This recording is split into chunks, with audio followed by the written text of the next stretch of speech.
all week for The birds. Okay. No, it's fine. You don't have to turn the TV on. All right, welcome everybody. I'm gonna call this meeting to order at 7:01. Could I please get a roll call? Hello. John Woodward. Yep. Katie Newsom. Here. Mark Sherwood. Here. Lee Woodward. Yes. Alyssa Kowalczyk. Here. And Marianne Springer. And Shauna and Paul are both excused. Could I please get everyone to stand for the pledge of allegiance? Allegiance to the flag of the United States of America and to the republic for which it stands, one nation, under God, indivisible, with liberty and justice for all. Setting the mood straight. All right. Student, staff, and family share. Do we have anything? We do, the esports, right? We do. We've got, I believe, 2 coaches from esports. Sweet. Come on down. Don't be shy.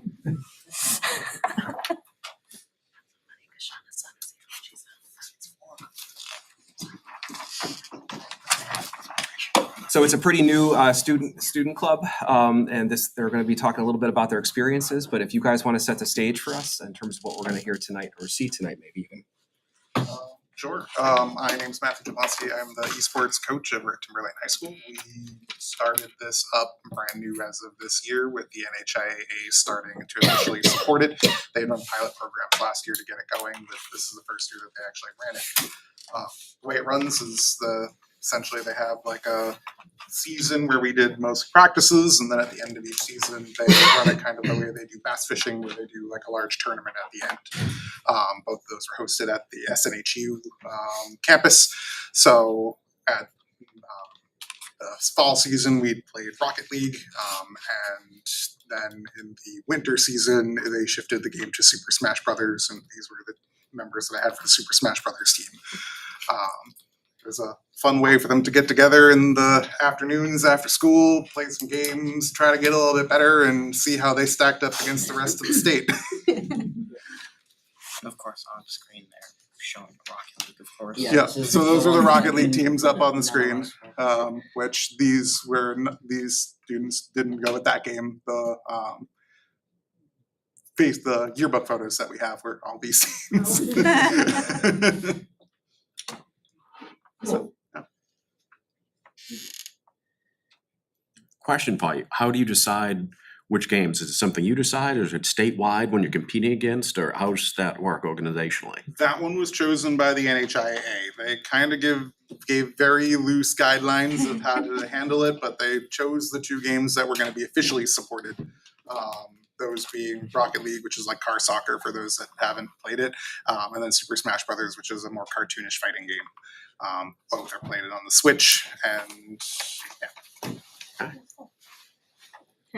You guys have like matches throughout the year, or like kind of like I know you talk about like you go to SNHU like to advance. Like, do you have like matches during the year? So this year with getting it started, there was basically no organization between the schools to actually organize that kind of stuff.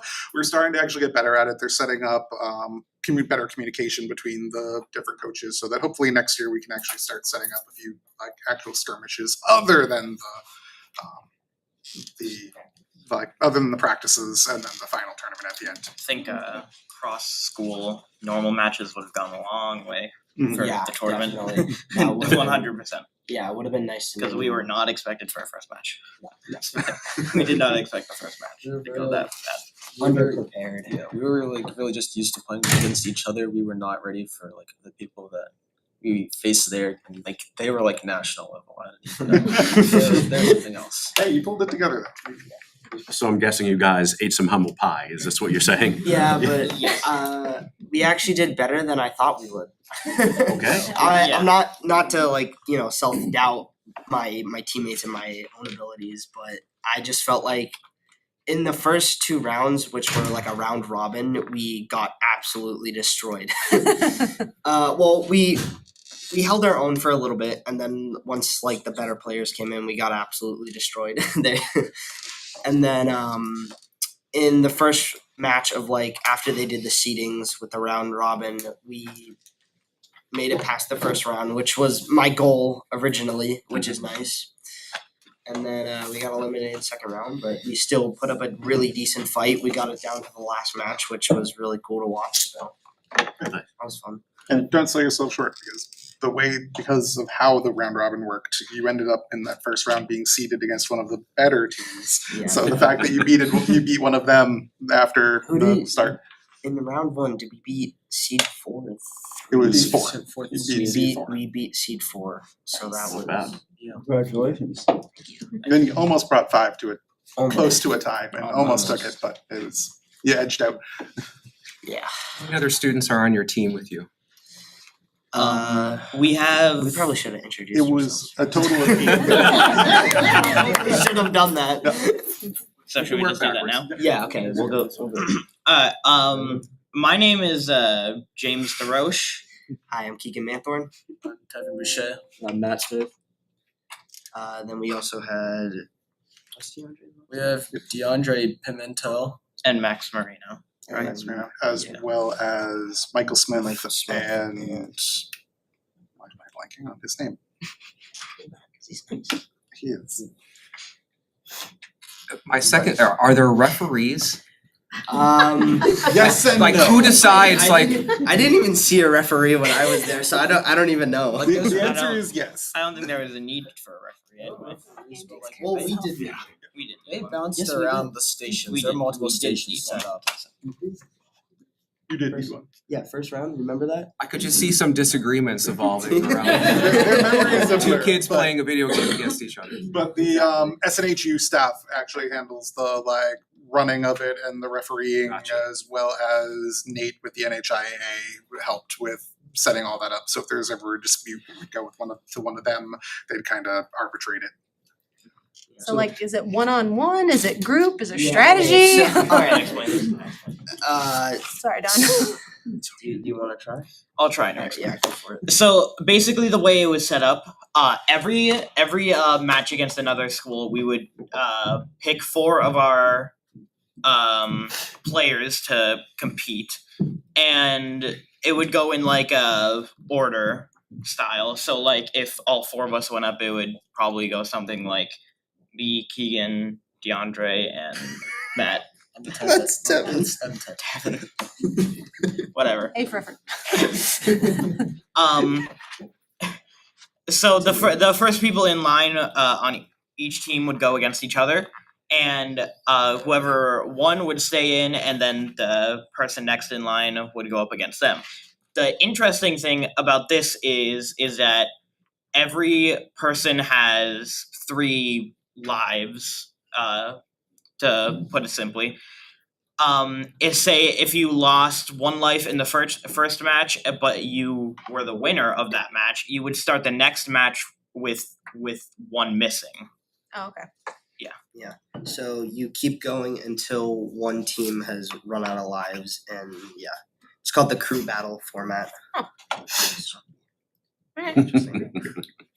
Well, what's your goal moving forward from where you had your great start, good experience, and you're here, getting some, some screen time for us? What would your goal be over the course of the next year, through the next year? Probably to definitely like work on our skills and stuff, just get better in general. I feel like being able to have an experience of being able to play with different people instead of like our own little friend group, being able to expand upon that would be a really good opportunity to be able to grow for us, I'd say. Yeah, do you guys ever think of playing with the kids that were into this at the middle school too, and starting to develop the pool of talent? Yeah, I So you guys are the pioneers for us here. We need you. Honestly, that's not a bad idea. I think it would be actually pretty good if we practice with the middle school here and there. I think that would be pretty interesting. Get some matchup experience and Feeder team. yeah, and help them improve as well. Yeah, don't underestimate the middle schoolers. Sometimes they can show you Yeah. up. Yeah. Could you do scrimmages with other schools remotely? Yes, Yes. the systems are equipped to handle online, and actually is an advantage that we can actually play other schools without having to rent out a bus and a few $100s to go to another location to have the match. Like I said, the main issue with this year with getting that set up was that most schools were in the process of setting it up. When I would reach out to them, they'd be like, oh, well, we're still putting everything together. Our network system isn't set up. We can't get online. So it was a bit of a mess this year. Since the most recent tournament, they have put together like a chat room for of the coaches that were there and are trying to make it so that next year it's a little bit easier to be like, hey, let's try to set up a skirmish at this time. Thank you guys for coming, pioneering this, and Congrats. congrats. Alpha class. Excited for next Watch out for those middle school kids. Thanks, Mr. Blanche. I really appreciate it. Thank you very much. Thanks for coming out tonight, guys, and spending some time. Thank you for Thank having you. us. Thank you for having us. Young Keegan to stand in for his mother. We should. Your mama said hi, You by got us. the way. All right, approval of minutes. Let's do the public ones first. Then we got the organizational and then regular. So we'll have to do two separate ones and then we had one not set a non-public, so.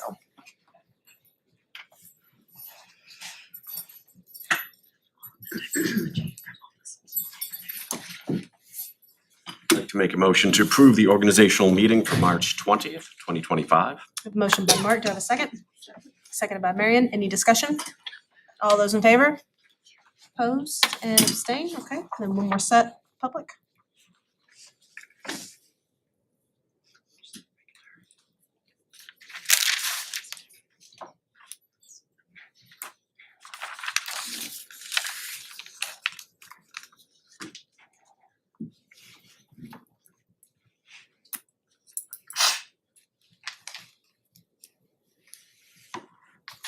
Make a motion to accept the meeting minutes for March 20th.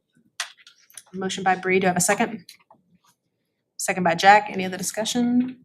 All those in favor?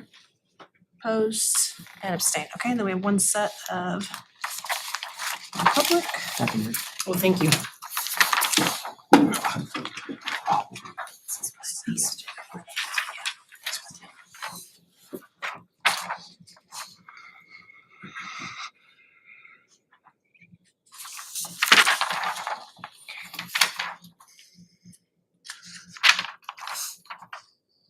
Make a motion to approve the minutes.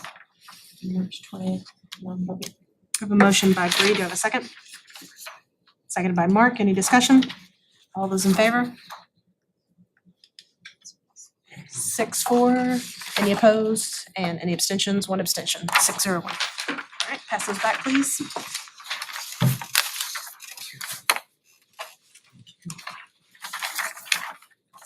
Right, while they are passing those back, delegates, individuals, I just have one. Linda, do we have any more or just this one? Okay, it's Julia. Short and sweet tonight. All right, dear. Welcome. Okay, these past few months have been incredibly challenging for our community. I want to take a moment to acknowledge our teachers who have continued to show up for our children every single day despite this. We appreciate you and we stand with you. The next few years will not be easy. When these massive budget cuts were proposed, we were assured there would be no staff reductions, that our children's education would remain unaffected. That was a false promise. Now our children will bear the consequences of these decisions for years to come. I encourage those of you who believe they know what a school needs and who haven't stepped into a classroom since their own school days to reach out to teachers in our community. Ask them about a typical day. Every day, teachers work tirelessly to meet the needs of our children, often while short-staffed, sacrificing their preparation periods, lunch breaks, and sometimes even get into the bathroom. A 2024 survey by the National Education Association found that 84% of teachers don't have enough time during their regular work hours to complete tasks like grading and lesson planning. We just made their jobs even harder. Shame on us. I want to recognize the school board and administration for their tireless and often thankless work in addressing this deficit. There are no easy answers, but our teachers who consistently go above and beyond for our students deserved better. Our children deserved better. We will not stop fighting for public education. As a community, we must come together and find ways to support our schools through the challenging years ahead. Our children's future depend on it. Thank you. Thank you. Could I get a motion to remove the last 27 minutes of delegates individuals to the end of the meeting? So moved. Moved by Jack, do I have a second? Alyssa, put the hand up too quick. Any discussion? All those in favor? Right. Next is student rep. Yes, I actually wanted to start on a little different note today. I just talked with Mr. Krieger and Miss Allaire, but New Hampshire Public Radio reached out to me a couple of weeks ago, just kind of wondering on the student perspective, kind of about the budget cuts. And then I kind of went to Mr. Krieger, Miss Allaire, kind of for some guidance, had the best approach, kind of like the best way to do it. And I got to talk to her for about 30 minutes today, Michelle Liu from NHPR, and I just thought it was a really insightful experience. She kind of asked like what was going on kind of on the student level from the student perspective, kind of what the future of Timberlane education will look like, budgeting, things like that, and kind of just my outlook from where I am as student board rep. And I thought it was really cool how they wanted to know what it entails. And overall, I just wanted to kind of reflect on that. And I just thought it was a really cool that she could kind of reach out and kind of see from that perspective what it really means. I was able to go down kind of with the facts with you guys, kind of sit down, really make sure I'm looking at the slideshow in order to give her the best answer. So I just thought that was kind of a cool reflection. And I appreciated that experience, just kind of putting that forward. And then kind of going on to regular reflections. Yeah, of course. Could I, will you go into Yeah. your right? Oh, well, yeah, but With the exception, excluding the information that you have, the insight, you've seen the slides, your classmates who are not dialed in necessarily to the level that you Yeah. are, what's the feeling? I mean, 30 seconds or less. we definitely, I mean, we talked about it, like, we're not a number, so we kind of see that a lot, and we see action from, I'm definitely, not necessarily a lot of chatter on the school level, but it's definitely something that's become recognized. We definitely stood for it before, and we just wanted to assume that it wouldn't happen. But yeah, we've definitely kind of been going day in and day out, wondering, what more we can do, how we can get our voices heard, how we from people who are actually inside the school can relay our message. And so we're just kind of trying the best ways we can, but it's obviously, you talked, it's getting difficult when you're in the school and you want to be heard and want to be seen when you're not a number. I don't know if that kind of answers your question, but Resonates. Yep. resonates exactly, but Thank you. thank you so much. Alrighty, so kind of jumping into regular little reflection, starting at the high school. The youth risk behavioral survey was administered last week to students during blocks 2 with a test taking around 40 minutes, kind of what Mr. Lena talked about, something that was important and statewide. That test was administered to students last week. In April, we'll be having Mental Health Awareness Week, sponsored by the School Climate and Culture Committee. So we're going to kind of put on a field day with a lot of activities and games and food, and kind of to present to the students the best engaging way to say that mental health matters. Spring sports are starting up with many scrimmages and first matches happening in the weeks to come. I kind of talked with Dr. Martin and Mr. Sapia about we are doing kind of like a little tennis court grand opening, if you will, for our first match. It's a really exciting, kind of get the community out there, maybe get a singer, things like that. And then Paying for College Night was this past Tuesday, where senior parents gathered in the PAC for an insightful presentation on kind of the financial plan for college and life outside of high school. The World's Fair took place on the early release day on Wednesday at the high school, where members of Rho Kappa Honor Society, which is the historical honor society at the high school, each picked an empire and kind of represented that and got to teach it to their peers. And the juniors took the SAT today during school, with the science state testing also being held tomorrow. The third annual Spring Craft Fair is this Saturday, April 5th, sponsored by the class of 2026. So we have sold out on tables, spots for vendors, and we're expecting a pretty big crowd, which is really exciting. Student Council is also holding a clothing drive next week for the spring and summer months. And the spring musical for Anastasia is fast approaching at the high school as well, with tickets being on sale and the show starting April 10th and into the 12th. Over at the middle school students are enjoying some step aerobics and PE this week, working up a sweat and building some lifelong healthy habits. The staff and students also participated in the third annual Read-a-Palooza, where they enjoyed snacks while discussing books they read over the past couple of months. Another great co-ed volleyball season also has come to an end at the middle school, where over 30 students joined this season. Middle school staff and students rocked their socks in support of World Down Syndrome Day on Friday, March 21st, as well as the high school. And then 29 students built, decorated, and launched their whatchamacallit rockets at the culmination of their rocket club last week. So, and then I thought this was pretty cool, but celebrity chef Bobby the Butcher Marcotte from Tuckaway Tavern actually was the lead judge at the first New Hampshire middle school cooking competition, which was actually hosted right at the middle school. The Tigers represented Timberlane well and won first place with their barbecue fried chicken and savory waffle sandwich. So I would totally get that. At Atkinson Academy, the lip sync for the spring of 2025 was a great success, and I can confidently say I was there and I loved all of the performances. I thought they were really creative. The first grade, the C Science Center from Manchester, will visit them in their classrooms on Friday, April 4th. So the program is in line with the grade 1 unit on understanding 2D and 3D shapes. The Tiger Leadership Group will visit Atkinson Academy for a whole school day assembly on the 16th of April.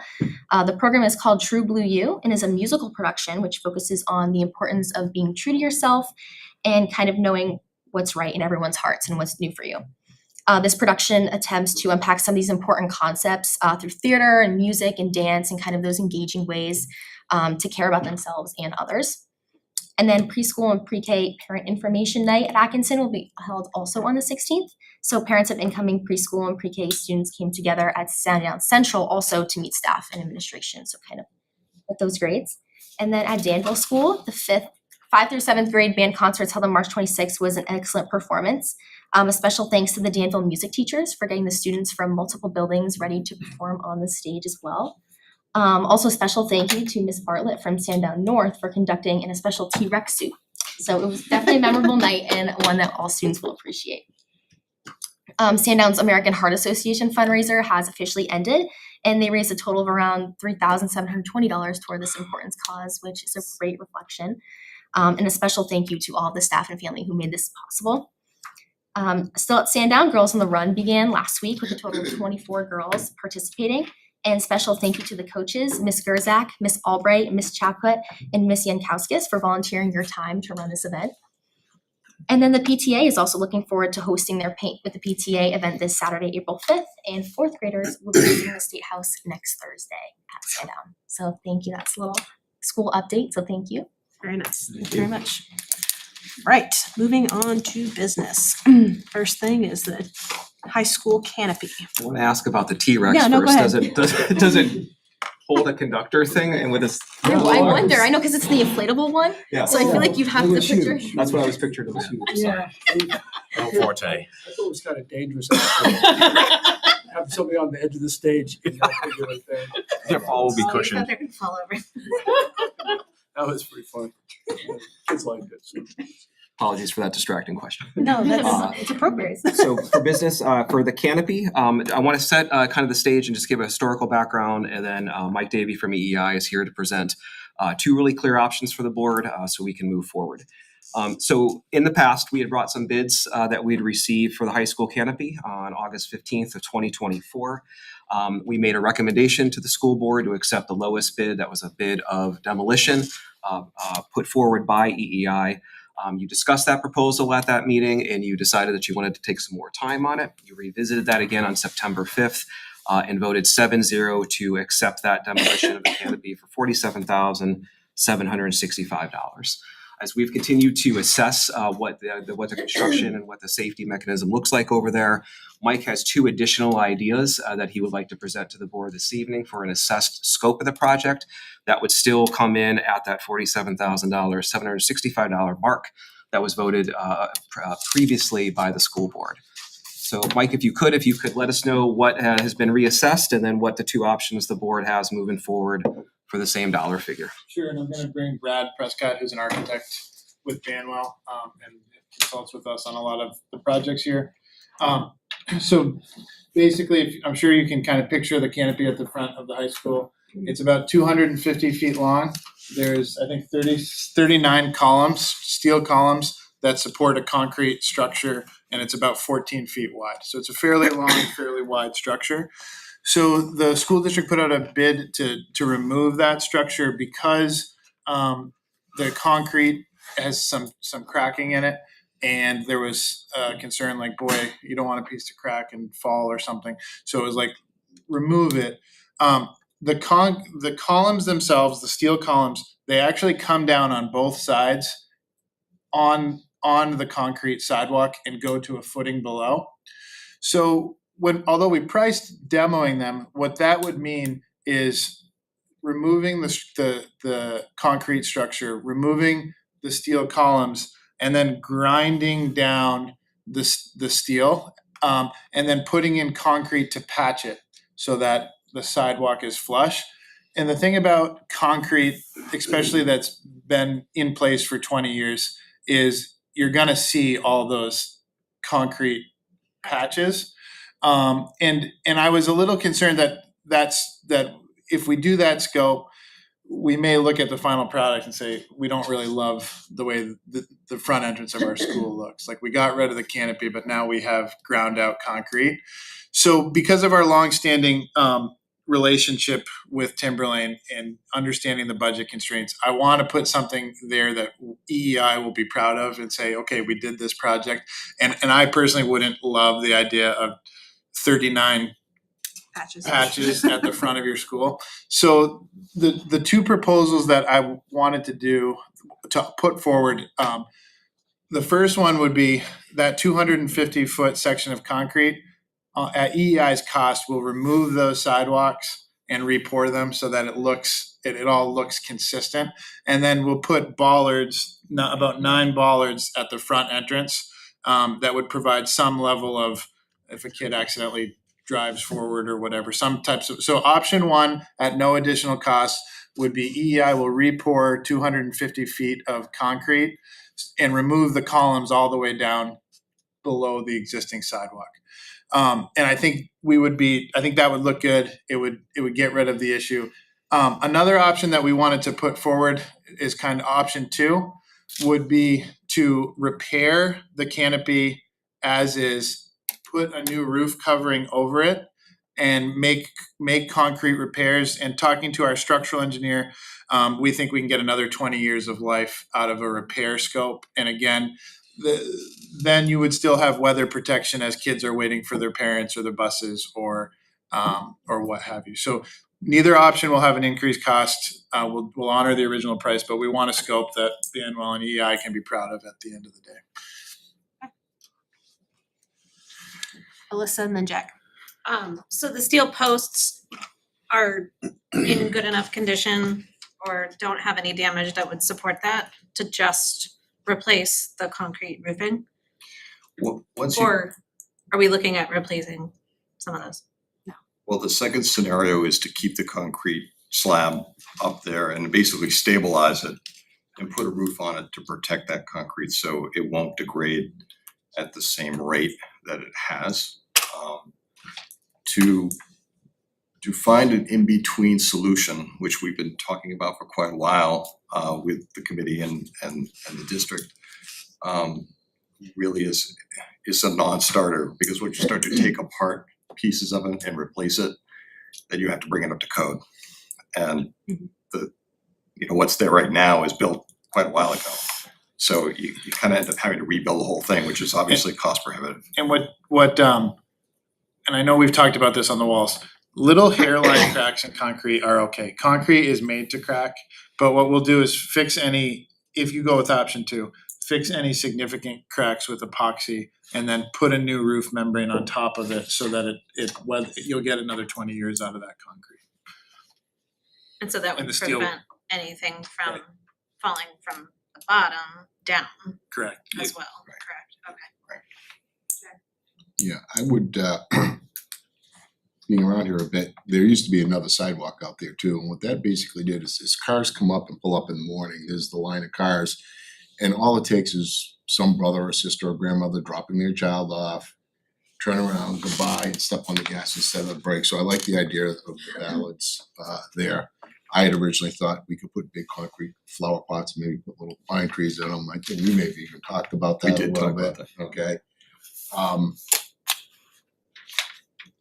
I thought that, one, the canopy is dated, it's 60s. Secondly, a lot of that has been compromised, the rebar inside has been compromised and rusted, and I would be all for cutting it out and just putting in the ballots, because that gives whatever we can do to protect the kids getting into school in the morning, I think is appropriate, and has a lot of merit to it. So that's kind of the way I'm leaning, and it would be nice to let the sun shine through on that building. Cause I can't stand that thing. I feel like I'm watching George Jetson. Well, there's definitely advantages and disadvantages to both options, and you really touched upon it, Jack. The disadvantage of keeping the canopy is, we've heard loud and clear from some members of the SAU that, the appearance of that building, they'd like to see something more updated and something that intuitively calls out the entrance of the building, but unfortunately our budget doesn't quite reach that far. So it's either sort of stabilize what we have or not have a cover, right? Not have a weather protection. Yeah. So, which is why I applaud EEI for And feeling I comfortable understand stepping up to this. that give you an potentially option. having merit, but I don't think that really provides that much weather protection. I'd rather see some type of awning coming off that, and we talked about that too, right? Something coming off the entranceway, so the principal, the staff was out there and stands out there the whole time kids are coming in and out of, or coming into school in the morning, or when they're leaving in the afternoon. He could speak to it better than anybody, being the former principal of this high school. But for me, to try and rescue that canopy, I'm gonna throw some money into something that potentially is only gonna last another 20 years, as opposed to doing a permanent fix there, because we made the decision not to build a new high school. So now, to me, logically, that's. And I don't want, I just want everybody to make an informed decision, so we're all being clear. So just to be clear, the bollard option offers no canopy amenity, right? So it's really traffic protection, 9 bollards at the entrance area, not along the whole length, and there's no weather protection. With that option, is there a potential to add a canopy later? Well, always, but you would probably be disassembling some of the work that you had done with the sidewalk to put the footings in for the canopy. Done. There are two entrances in the front, fairly equally trafficked actually, because you have a lot of people coming and going from both sides of the front of the building. Would you be putting that same protective piece there? Well, the intent behind the proposal tonight is to put the traffic protection around the main control point of entry at where the office is and where people have to sign in, instead of the secondary entrance, which is down by the shop and the.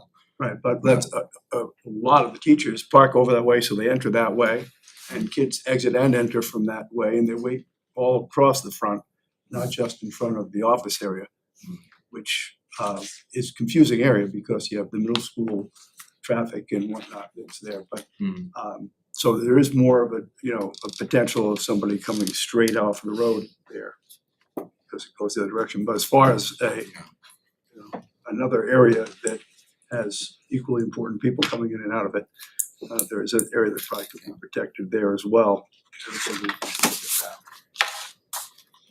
Mark and then Jack.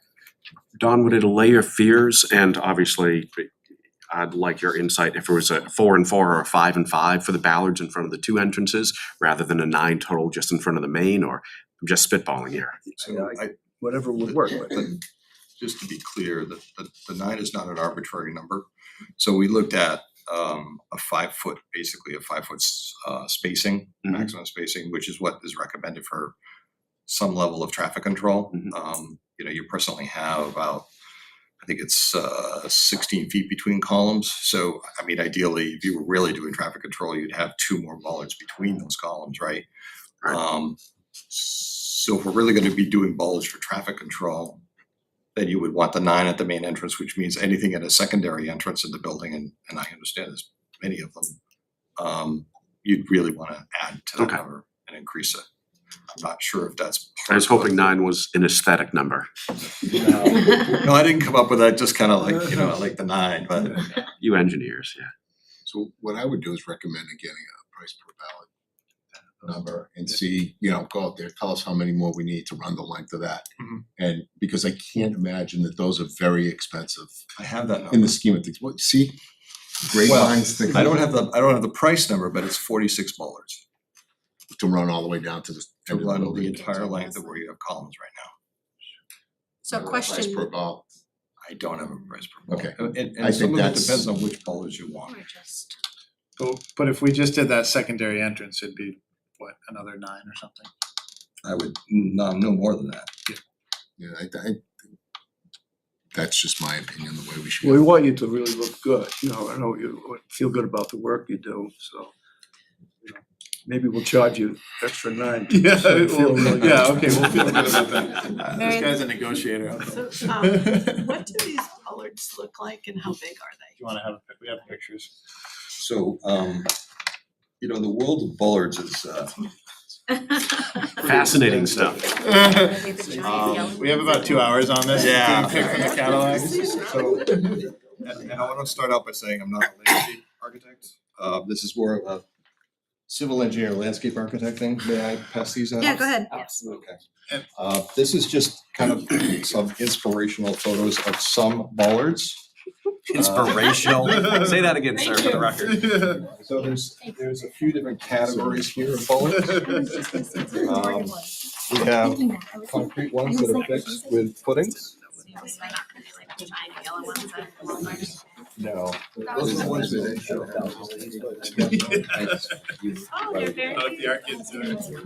So there's 2 sides to this. And you may notice that, this is footnote at the bottom of each one of these. Some of these bollards are not crash safe. Traffic control. They'll stop Johnny from hitting it, so he won't damage his car, but it's not necessarily gonna stop the car. So, sorry? Slow it down a little.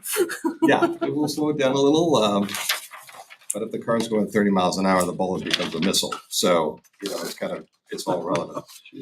So if you look at page 1, which is where the concrete ones are along the top, if you put that with a core in it that goes with a footing, those can be traffic control type of bollard where it has some crash test rating.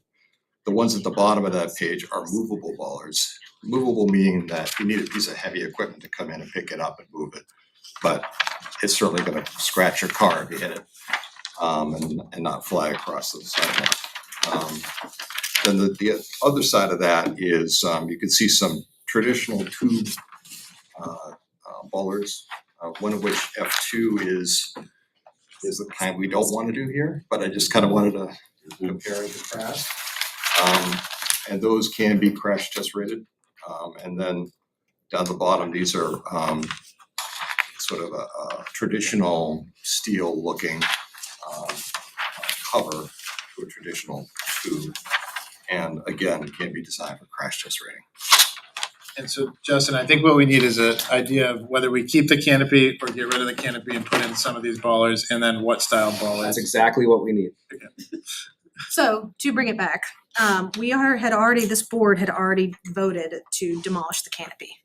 So I feel like it's up to the board, but we need to, I appreciate the fact that, you gave us an option too of fixing that canopy to maybe give us, 20 more years, but I think, like I said, again, the board did decide to go with the option to demolish that canopy. So the board does need to make a decision, and then do we need to make a decision on what bollards? Is that what we're doing here?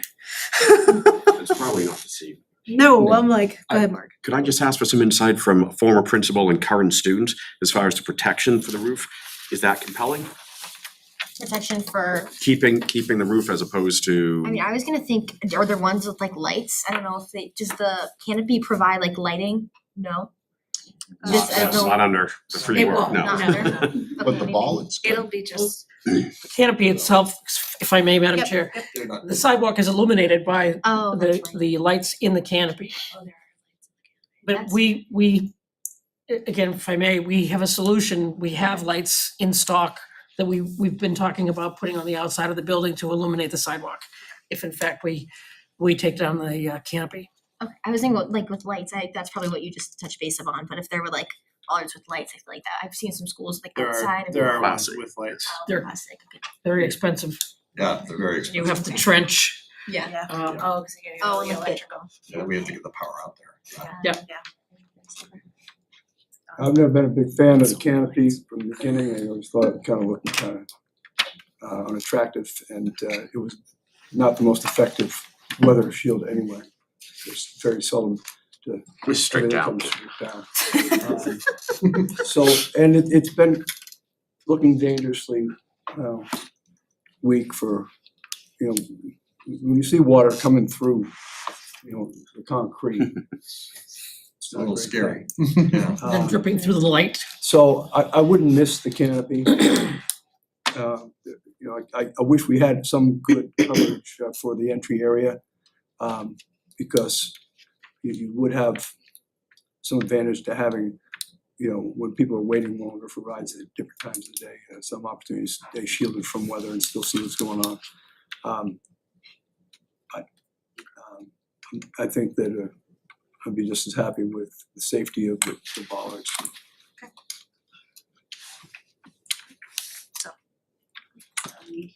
Option one, let them re-pour and. I think so.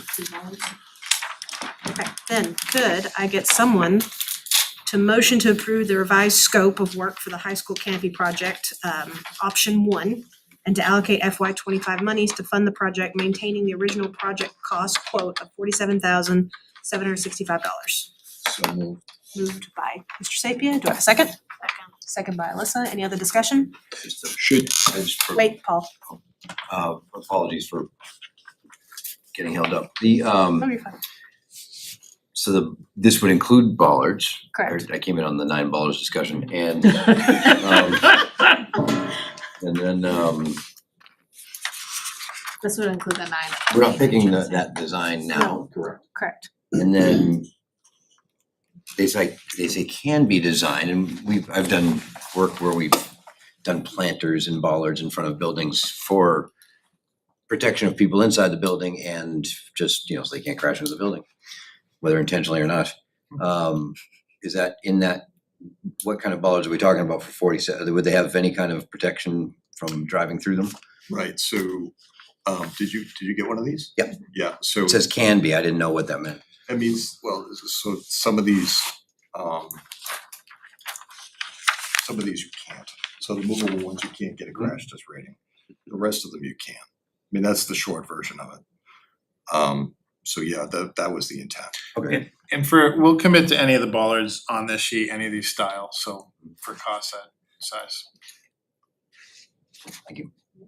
Jack, did you have something else? I may want to amend that to, should we put in that motion as an alternate for 9 additional bollards once we find out the cost? This is what they're willing to do. That so they- This is they've what. said they would I willing to. understand, but it's not, you're willing to do the original 9 at this price, correct? Okay, and then we had discussed about the other entrance. But we could do that later. We're just Okay, trying to figure and out what we're that doing. was the question. Yeah, no, that's fine. That was the We're just trying to figure out this one section. Perfect. Any other discussion? All right, motion's been made and seconded. All those in favor? Opposed? Abstained? Thank you. Thanks so much for Thank you. taking the night They- to talk us through. they also do the- Could I ask you gentlemen, just to look, so we've approved that, perhaps to bring it up to us, I love the idea of the lighting. I know that would be potentially an add-on cost depending on what we chose. Yeah. But if we're gonna be re-pouring all that, Yeah, I would say that only certain bollards have lights available, so Right. I guess what style and then what color, but we'll talk to. perfect, thank you, gentlemen. Thank you very much. Can't wait to continue the conversation about bollards. It's exciting. Thanks, guys. All right, next, phase 3 Atkinson Belfry. Phase 3 Atkinson Belfry. That's gonna begin on page 22 of your packet, and I'm happy to talk the board through that and set the stage for some discussion. The school board had asked the district administration to identify capital projects that were perhaps forecast for fiscal 26 that may be feasible to begin in fiscal 25. Phase 3 of the Belfry, not to be confused with phase 3 of the lease. They're 2 distinct separate projects. was approved by the Facilities Committee and then successively by the School Board and the Budget Committee as a portion of the approval of the fiscal 26 CIP list. That CIP list is on your executive summary for your reference. There are 4 components to that list. I want to speak specifically to the phase 3 of the Belfry and the scope of the work. So following the horizontal and structural reinforcement bolstering from phases 1 and 2, phase 3 of the work, which is next, focuses on vertical columns of the belfry, replacing rotted and damaged support columns of the belfry. The belfry's existing exterior, along with its supporting structure, will also be repaired to its original aesthetic and shape, including all the fine details of its original design. And phase 3 is the final phase of the belfry, and that work would be completed. 2 things for the board to consider. There's some substantial ongoing work at Atkinson Academy currently now, and we see through the foreseeable future in the summertime. So there could be some efficiencies of continuing that on-site work. And also, it would provide more space for the board to consider capital considerations across the next school year and across all 4 of the towns in fiscal 26.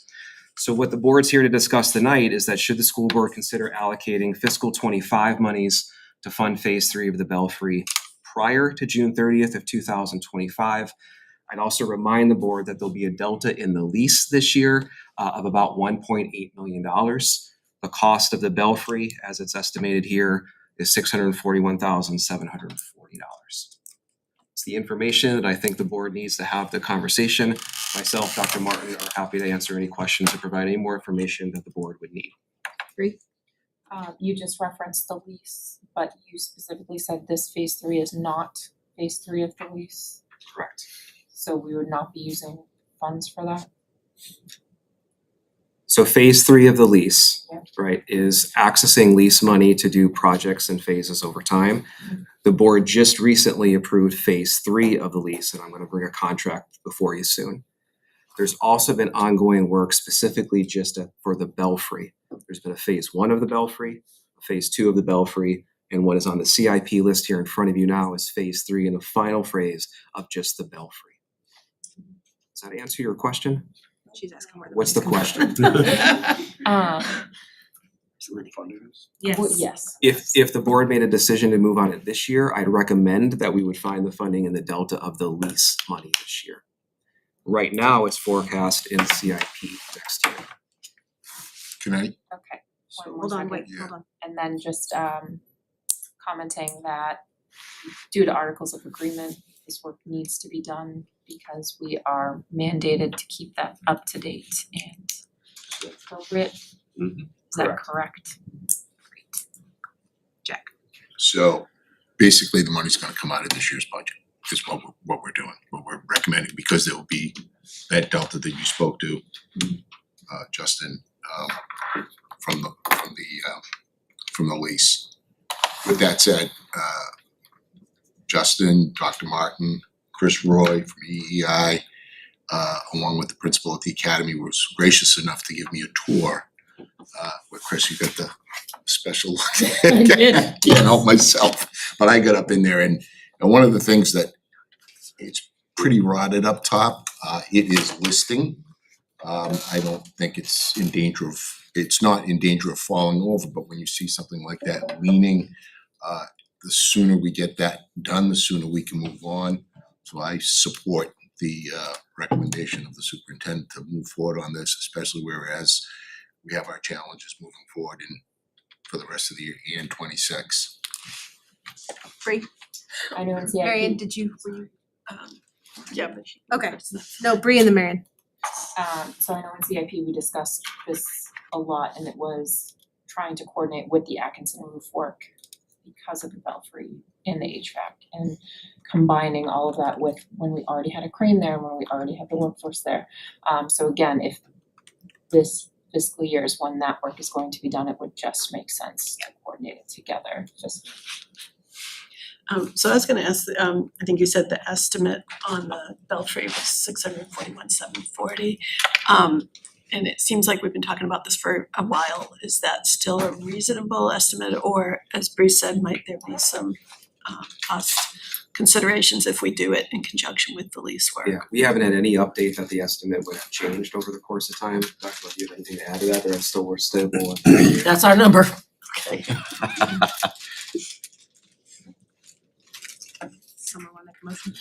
With all that being said, seeing it's contractually obligated, we need to do it, there'll be cost savings to doing it at the same time. I'd like to make a motion to allocate the FY 25 monies to fund the Phase 3 project of the Atkinson Academy Belfry. Motion by Mark, do I have a second?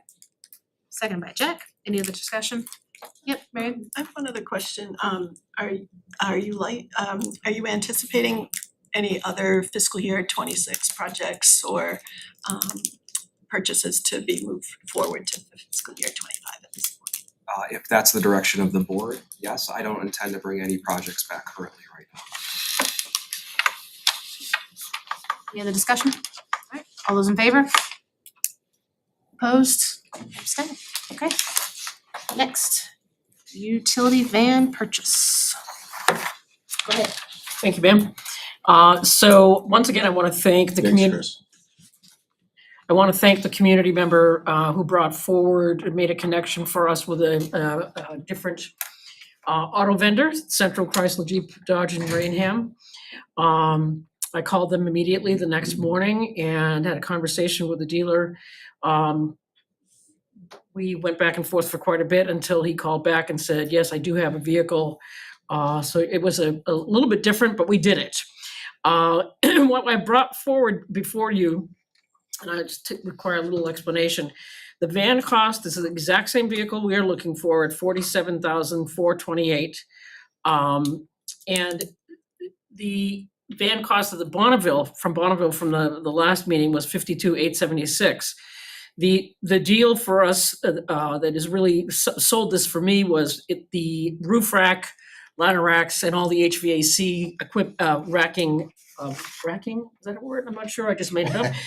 Inside, gives us a total of $55,906, which saves, my guys were gonna install the roof racks and all the interior things. We were gonna buy those things separately for the other van. This is all done. And the guys can focus on doing work for our schools that benefits our students and staff.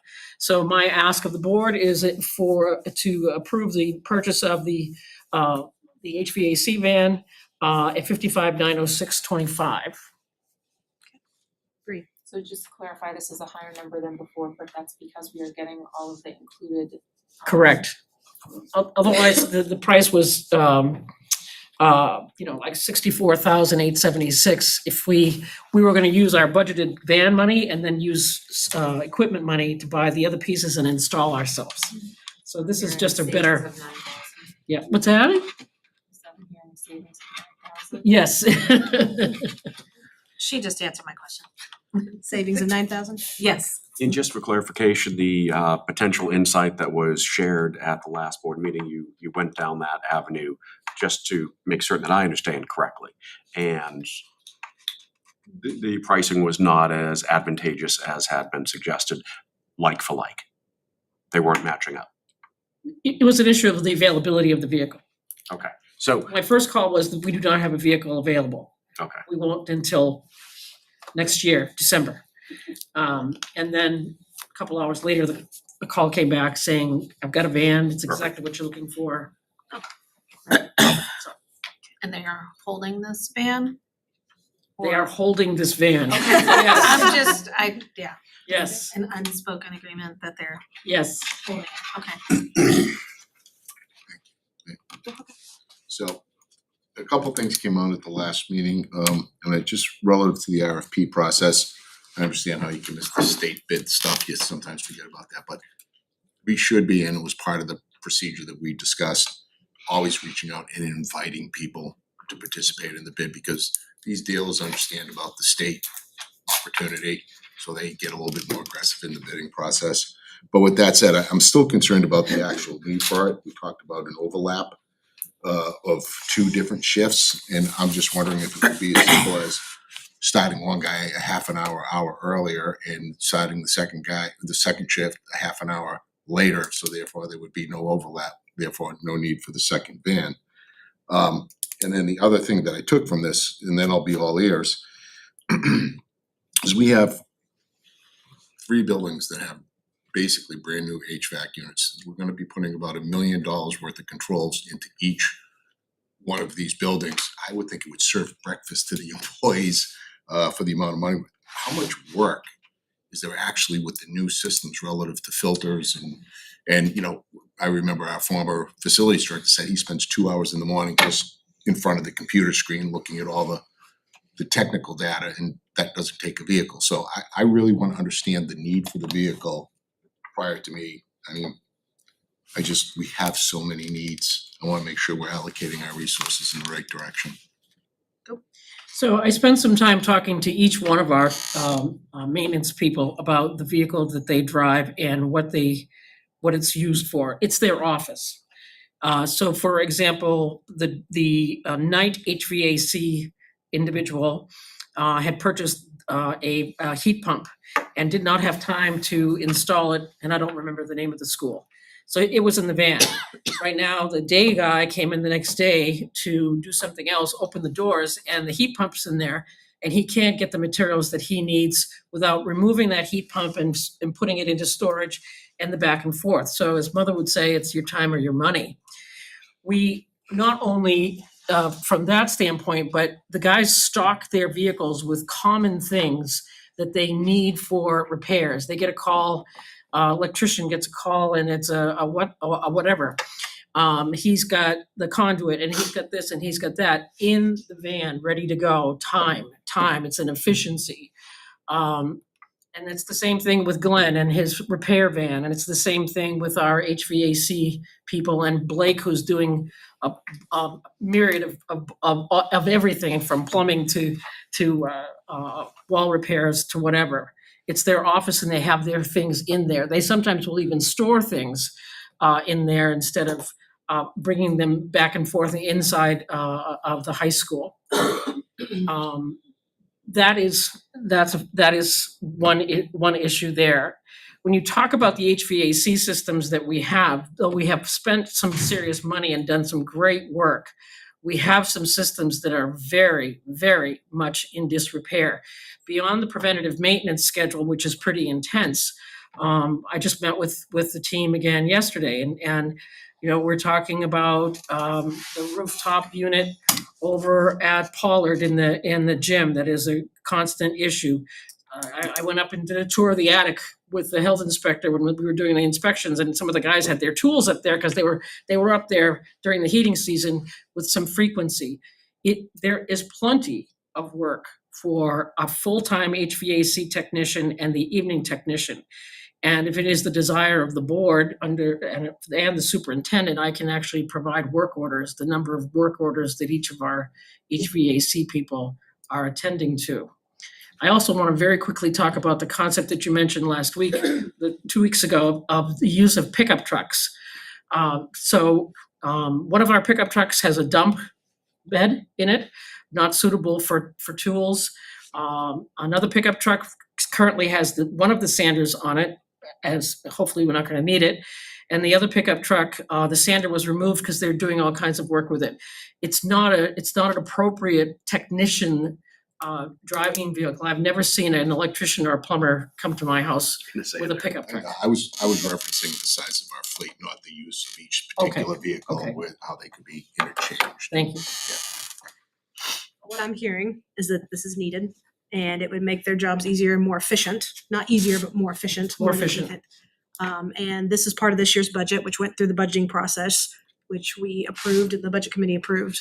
So, someone want to make a motion to approve? Or Max, any other further questions? I think I will make that motion with the understanding and just calling out 2 of the vehicles that we currently have. We're short one vehicle. 2 of the vehicles we currently have, 2014, 2016. And with the tariffs that just came into place, which could be knocking up the prices an additional 25%. Okay. No. Laugh if you want. I think it would be perhaps not acting with foresight if we did not approve it now with the monies that have already been raised. So I will make that motion to approve the purchase of utility van through Central Auto Team for total cost of $55,906.25. Period 25. A motion by Mark. Do I have a second? Seconded by Bree. Any other discussion? Jack? We ran this district for decades with one van.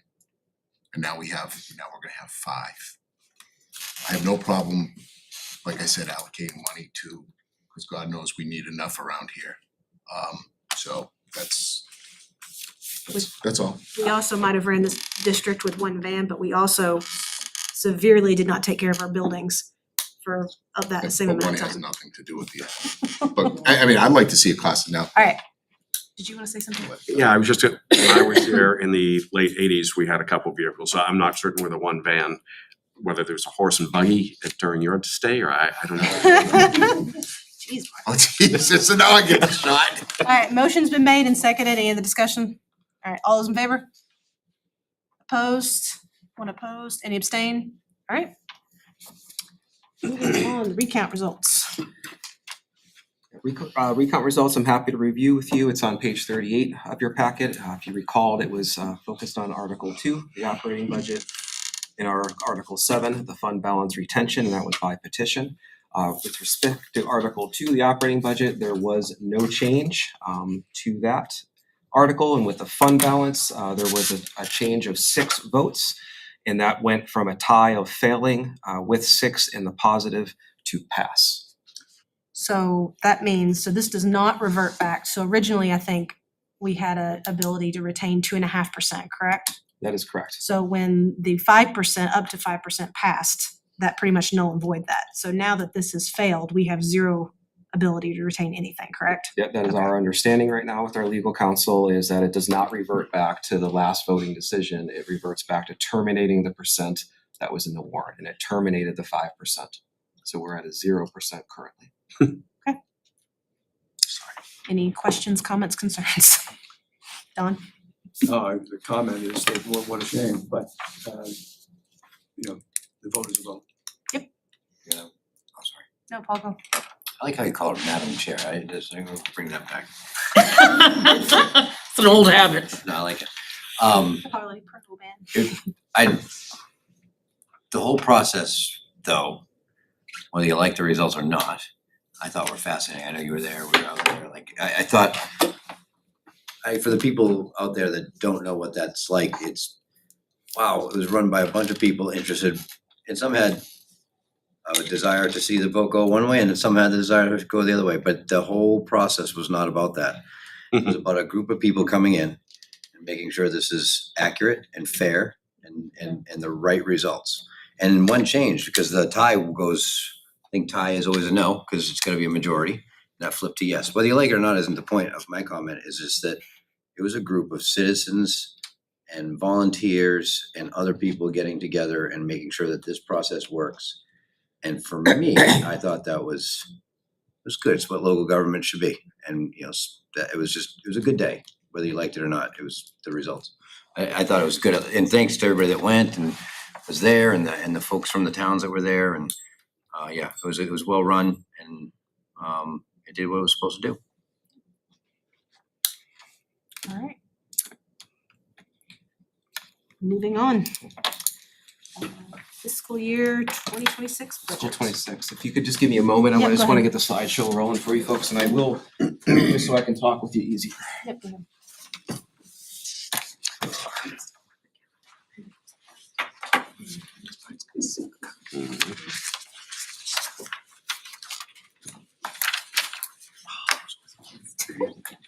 Wasn't yours. Hey. Shauna said I could.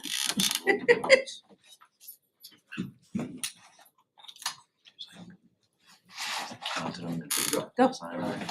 If you recall, 2 weeks ago when I was before you, I'm gonna show you the same exact slides that I ran for you then, just so we can review where we were. And then I'm gonna project into the future and add more specifics, and then look for some board action as we discussed 2 weeks ago prior. If you remember, we talked about setting our target, and we got there by taking the proposed budget, which came out of the budget committee, minusing the reductions at deliberative. We were left with a voted budget, and we needed to find that difference between the proposed budget and the voted budget. And again, that target was $6,626,151. I presented you the process that we've implemented to move through those decision-making process. We talked about the 3 teams working on that. We had the school board meeting on the 20th where I presented this information for discussion. I sought for some direction from the board, and we're back here on the 3rd where I'm going to present more specifics to the framework I presented on the 20th, and then looking for the board to take 2 actions at its conclusion. The numbers here in orange were the numbers I presented to you on the 20th to remind folks that stood here. This included these numbers of position reductions at 36. It also included a risk for health insurance at $1 million and an assumed a general attrition of $500,000.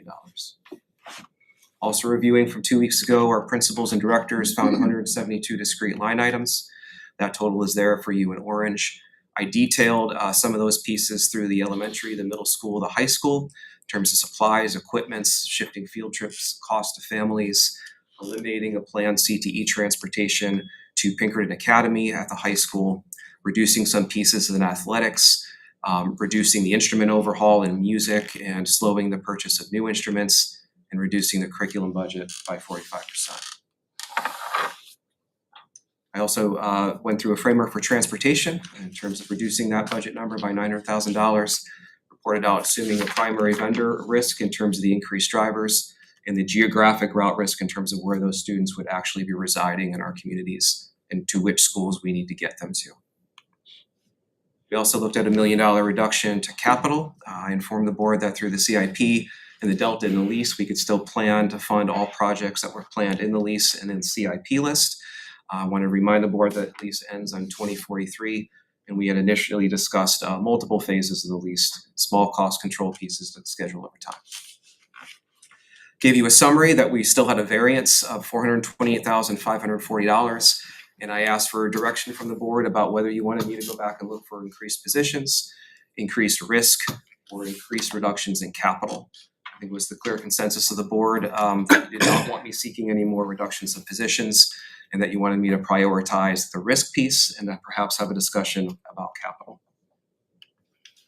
So here we are with more specifics. The numbers in orange were what was presented to you on March 20th, and the revised numbers that are in front of your line item budget tonight are there highlighted in yellow, and I'll talk through any changes that were significant.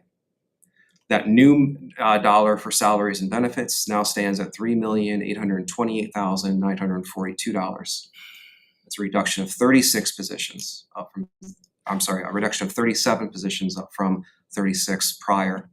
5 of those positions are attrition. That's 14% of the total reductions. 22 of them are open and vacant positions. It's 59% of the total reductions.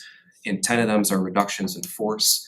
These are human beings currently occupied in positions that we met with over the course of this week and let them know the recommendations that we would be making to you tonight. And that accounts for 27% of the reductions. In that number is also still remaining a health insurance risk of $1 million, also still remaining general attrition assumption of $500,000, and it is adding an assumed risk for increased risk in the FICA and New Hampshire retirements of a total of $200,000. That covers our salaries and benefits. To detail the eliminated positions for you with more specificity, at the elementary position developmental level, we're looking at 6 eliminated positions. They include an open regular paraeducator, and they include 5 RIFs of classroom teachers, 4 of them being technology teachers, and 1 of them a general classroom teacher. You can see where their locations are, 1 at Pollard, 1 at Sandown North, Atkinson, Danville, and then the technology and classroom teachers at Pollard. That grand total, which includes their salary, their FICA, and their New Hampshire retirement, is $456,433. Can we ask questions now, or are we waiting until the end? I would prefer to go through it, That's and I'm fine. happy to come back to any slide that you would, so you can see the whole picture together. Thank you. At the middle school, that number includes 4 eliminated positions. There's a PE teacher there through attrition, an adjustment counselor through a reduction in force, an admin assistant through attrition, and a special education teacher through attrition. Again, that salary figure of $335,043 includes FICA and retirement as well. At the high school, we're looking to eliminate 8 positions. I'll talk through those in the list that they're there. An engineering teacher, that's an open and vacant position we will not fill. Reduction in force for a Spanish teacher, attrition for an English teacher, and attrition for an Excel study teacher. We won't be opening back up a regular education classroom paraeducator position. We're gonna be not renewing an attendance admin assistant. We're gonna be reducing in force 2 additional classroom teachers, 1 in the social studies department and the second, as a library educator. That total, again, with FICA New Hampshire retirement is $515,182. At the SAU level, we're recommending an elimination of one position. That is our special education director. That's a reduction in force. It's a district-wide position. That total, including salary, FICA, and New Hampshire retirement, is $164,279. Across the district, we're recommending 18 positions are reduced. 17 of these positions are paraeducator positions that are currently open and vacant. One is a second shift custodian, primarily at the high school, but also can serve other schools in the district. That number, again, salary, FICA, New Hampshire retirement, is $536,709. Principals and directors, the second large bucket, you can see the number there that was in March in orange. That number is now reflected at $892,209. We had maybe 8 more discrete line items that we found, inclusive of the SAU. That number is also assuming an additional contracted service risk of $100,000. Transportation, I have no changes to report to you tonight.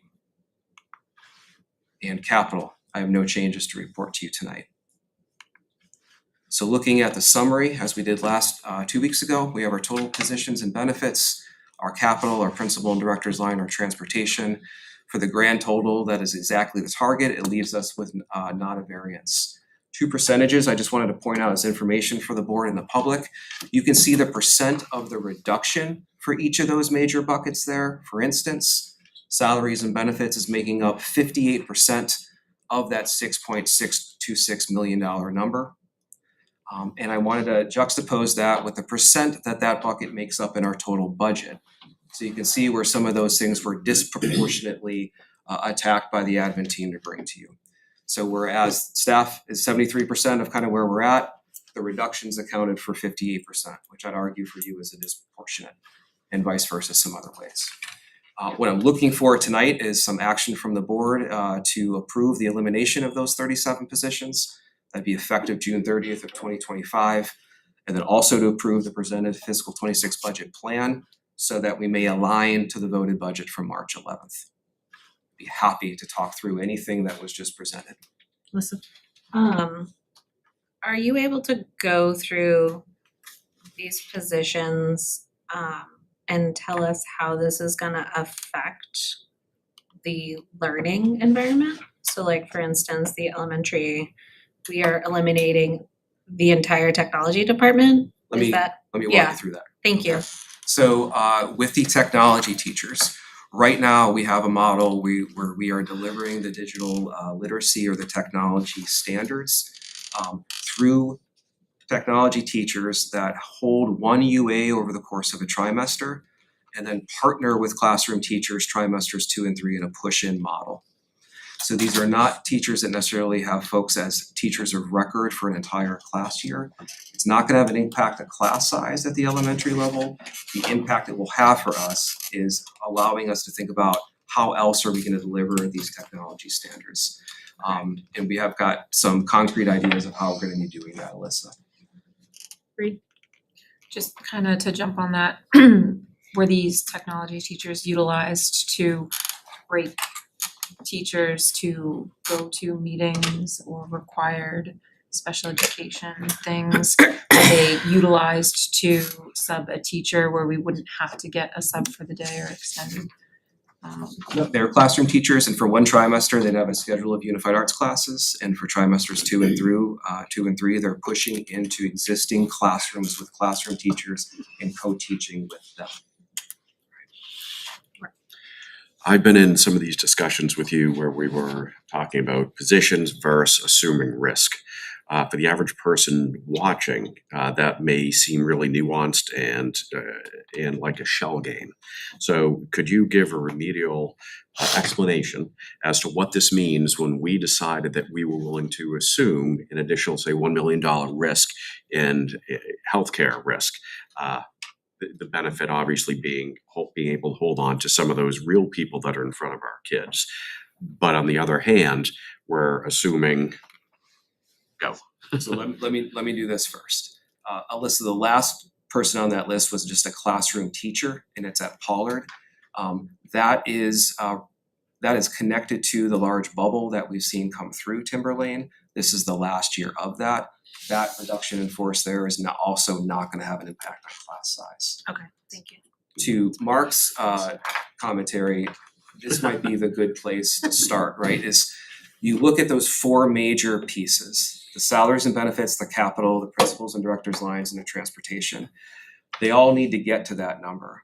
So any dollars that we're finding in capital, principal directors lines, or transportation, and much of those dollars are dollars that I would categorize to you as a risk, that these are things that we did not put forward in a budget. So we put forward a number we were comfortable with.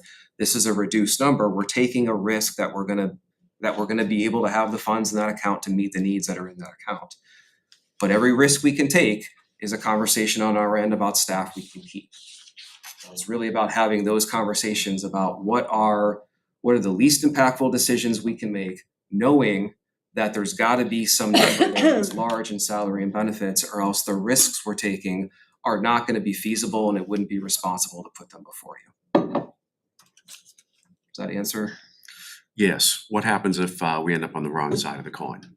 If we end up at the wrong side of the coin, two things happen. First is we are looking across the budget to find monies to fill a space where we took a risk and it failed. But maybe we took a risk over here and it worked out in our benefit and we can transfer some money, ideally. If we get to that process and we say, well, that's for every line and we're in a spot where we've got nothing left, we're back in front of the voters and we're making that request of them. Jack, did you? Yeah, so And Alyssa. spent about half an hour with you this week, Justin, and thank you for your time. You're welcome. We discussed a little bit about, this 81 number, supposedly 82, if you wanna call it that, was the foundation of that was the 75 million in the 24 budget, right? That's how that was related to us, or explained to us. The one thing that didn't include and that none of this includes is a surplus. In case, and I don't think anyone on either side of where you sat on this budgetary issue denies the need for a surplus in case. I mean, just like everything went right for us in the surplus the last time, everything could go dramatically wrong. And the one thing I don't wanna do, we were charged with coming up with an $81 million budget that works, right? That's what the voters asked for, that's what we have to give them.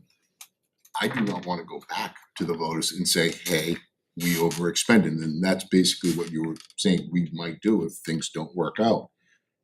We need to, and I would be all for next year, instead of, you always hear, well, it's baked in the sauce, it's baked in the numbers. I think next year we put a surplus line in the budget and identify that latitude that any budget needs. So I think, based on the last 15 years, there needs to be almost $500,000, $750,000 in surplus, which would mean if we wanted to do that, another $500,000 and $750,000 worth of cuts. I don't want that. I hate that thought. But the thought of not coming in under budget or at budget is even more hateful to me. That's a tough message it's a tough thing to be saying right now, but it's reality. To your point, Mark, what happens if if the insurance doesn't come in the way we would like it to, and we could find ourselves it's just all betting at this point, and we need to mitigate that risk as much as possible, in my opinion. So. Alyssa? I have two questions. One might seem silly, but what is an Excel study teacher? Great question, not a silly question at all. This is at the high school level. It's basically an intervention position. So when students would need some remediation or potentially some catch-up type of pieces, this is kind of something what they'd be assigned to. In terms of meeting that need, we are bringing the MTSS system to the high school. We're looking to bring some more measures up in the 9th grade. It's an attrition that I think that we can absorb at this point. Okay. And my second question refers to the getting rid of the special ed director.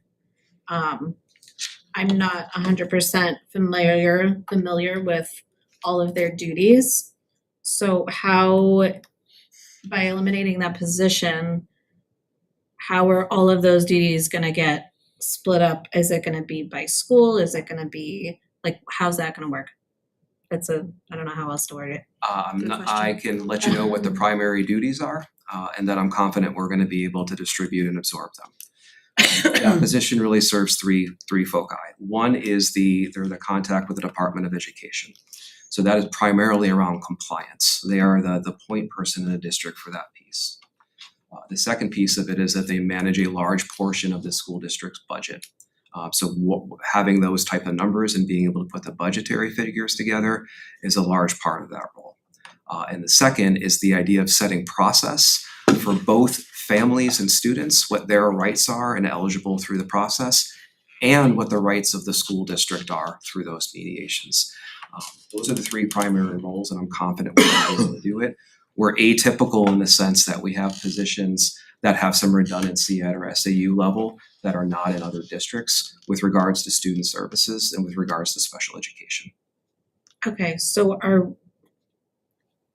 you referring to these, those being split up into people at the SAU, or are they gonna trickle down into the special ed staff at each school that are gonna be overtaking some of these tasks? So we have 3 special education administrators. One is primarily at each developmental level. They are gonna play a process in this, or we're looking at their roles and responsibilities. I absolutely see some responsibilities at the school district here at the SAU. I think about my own growth here in terms of the first year having a lot of attention on facilities, second year a lot of attention on the finances. This is the next, I think, large project for us to really look at and think about how we're doing business. Thank you. Any other questions? All right, we have 2 objectives with this.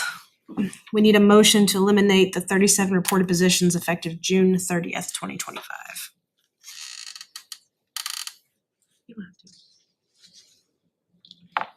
So moved. Moved by Jack Sapia, do I have a second? With regrets. I think we all regret. I just, you know what? I made the motion, I feel guilty doing it, but No, this sucks. I understand. It does suck. I mean, I benefit from some of those too. Math intervention, I think that's something that I benefit from. I can like kind of infer, I don't know if I can say that, but I can kind of infer with some of these sessions, like some teachers who changed the game for me in these subjects. And I mean, coming from a student perspective, some of these like, you know, I don't know if you can go back, but like some of these positions, like I can kind of like infer, and that's scary. Like it's sad that can happen. Let's talk about them. It's important for folks to understand what they do. Yeah, I mean, What I do you can. wanna talk about? Hold up. Jack made the motion, can I get a second? I'll second it. Marion seconded it, now discussion, go. I mean, I can think of, like, I'm kind of looking at English, like, that's one of my favorite subjects. I know I had a teacher who was kind of new last year and completely, like, changed the subject. Like, I wanna take some AP Englishes, those kind of classes, and that really, like, laid the groundwork for me. I mean, like, the Excel study teacher, that was a good question. Like, I've gone into math intervention. Like, I'm not the best at math, so I've gotten my help from there, and that's, like, that's a place where I can get it from not only teachers, but students who help. I mean, I'm just kind of looking at this, like, I don't take Spanish, but I take French, and I know French is retiring, and I don't know kind of where that lays, but it just kind of, I mean, from a student perspective, makes me sad that this is happening. Mark?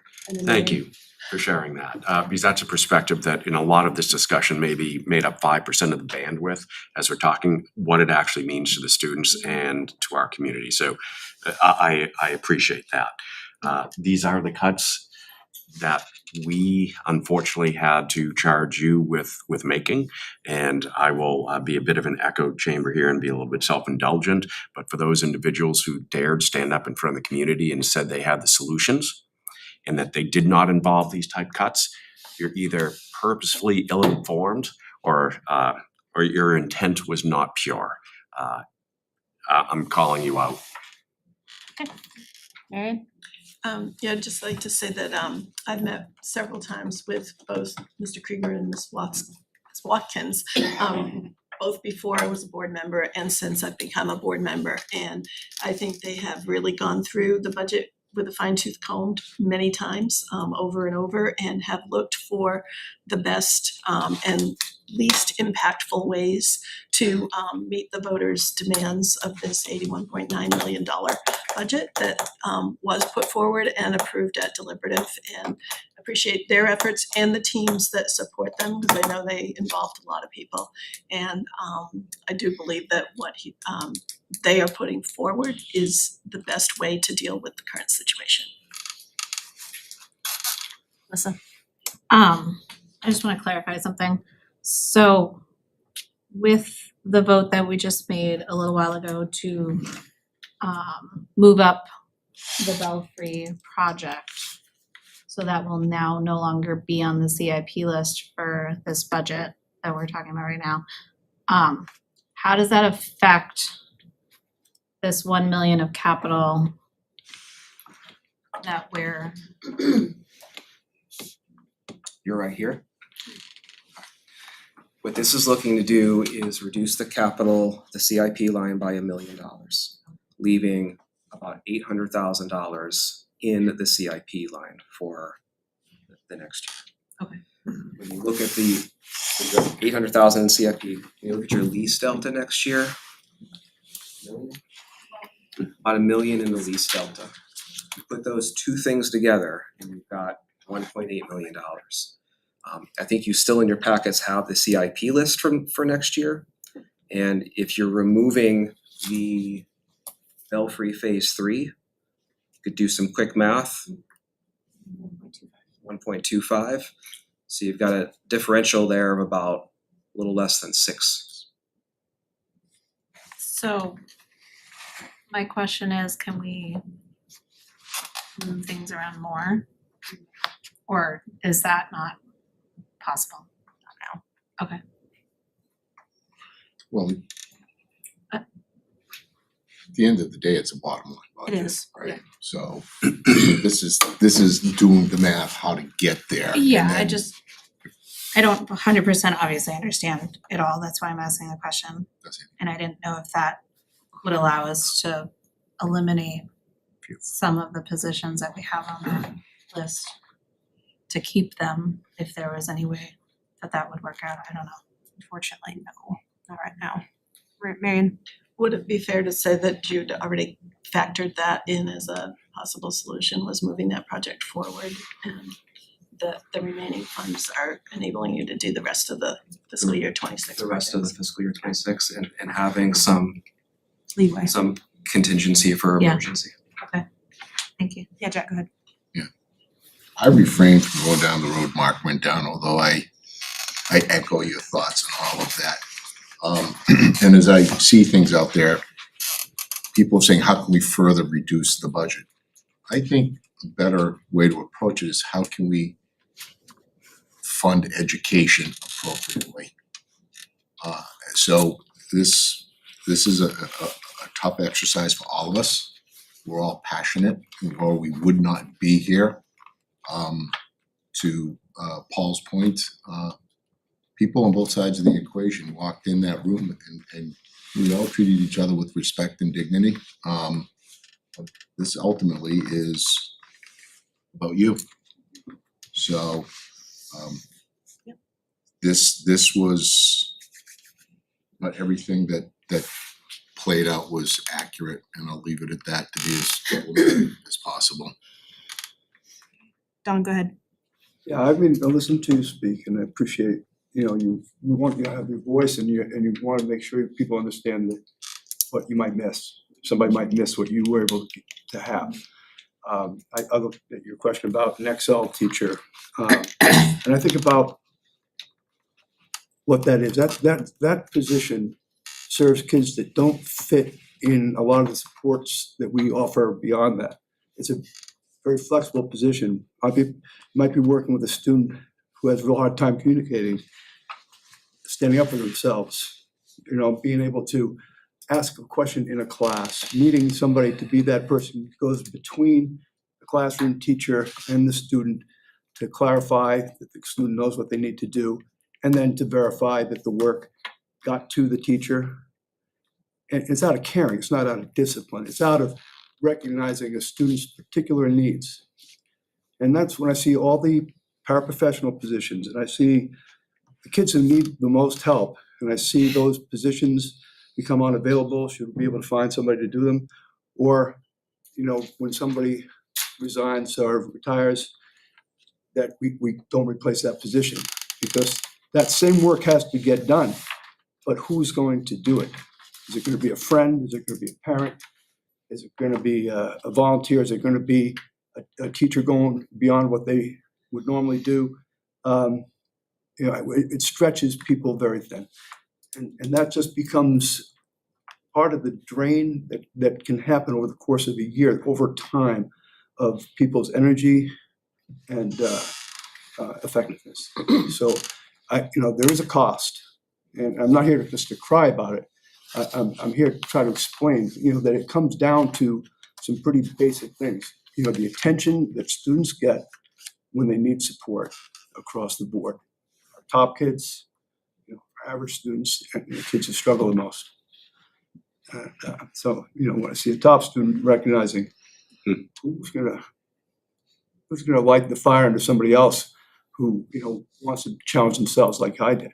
It's as valid of a gap in what you could provide, as the student that is gonna have a hard time passing a course because nobody understood the functional behavior need that they have. So that's it. Motion has been made and seconded. All those in favor? Opposed and abstained. So to the 10 people that are losing their positions, we want to just thank you all for your service to Timberlane, and we are very sorry that this has happened to happen. The second thing this board needs to do is we need to make a motion to approve the administration's plan to align the FY26 budget to the voted budget. So moved by Alyssa. Do I have a second? Seconded by Mark. Oh, gee. Any other discussion on this? Jack? Moving forward, and to me, this is a cultural thing. I feel like we've talked about this budget as a group, as the team that we are, for less than half an hour in board meetings. And I know we've all taken our each individual time with Justin or whoever we need to talk to. But I hope moving forward that we decide what the process is going to be, because I felt as though we could have spent more time as a group. I think we work better together. I think we work better discussing things together. And I am not discounting the tons of hard work, because I know how this is weighed heavy on you, Justin, and your team, as well as the chair and the co-chair. But I really wish we had gotten together immediately after the election, and I wish we'd had a couple workshops to dive a little bit deeper and understand this and things that may be overlooked. The good news is it's a bottom line budget, and we'll have time to do that. Things like I brought up the surplus. It concerns me a lot that we are down to the penny on this, one way or the other, and I don't want to make further cuts. I don't want to have to go back to the voters. So that's my concern about not having an identified offer, for lack of a better term. But thank you for all your hard work and your team's hard work. Before we go on, could we just call, are you folks in favor of calling a 10-minute recess? I know there's some people that. Vote, let's this. Oh, sorry. No, Sorry. it's okay. Let's vote this first and then we can do that. Oh, yeah. All right, no, sorry, it's okay. Motion's been made and seconded, correct? Linda, do we have a second on this?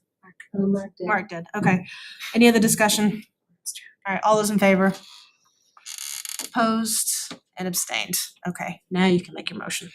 Motion to have Wait, 10. wait. Could I just point two more things for this line here? No. Absolutely. I want to notify the board that you have a complete line item budget that's reflective of this framework inside of your packets and for yourselves to review further.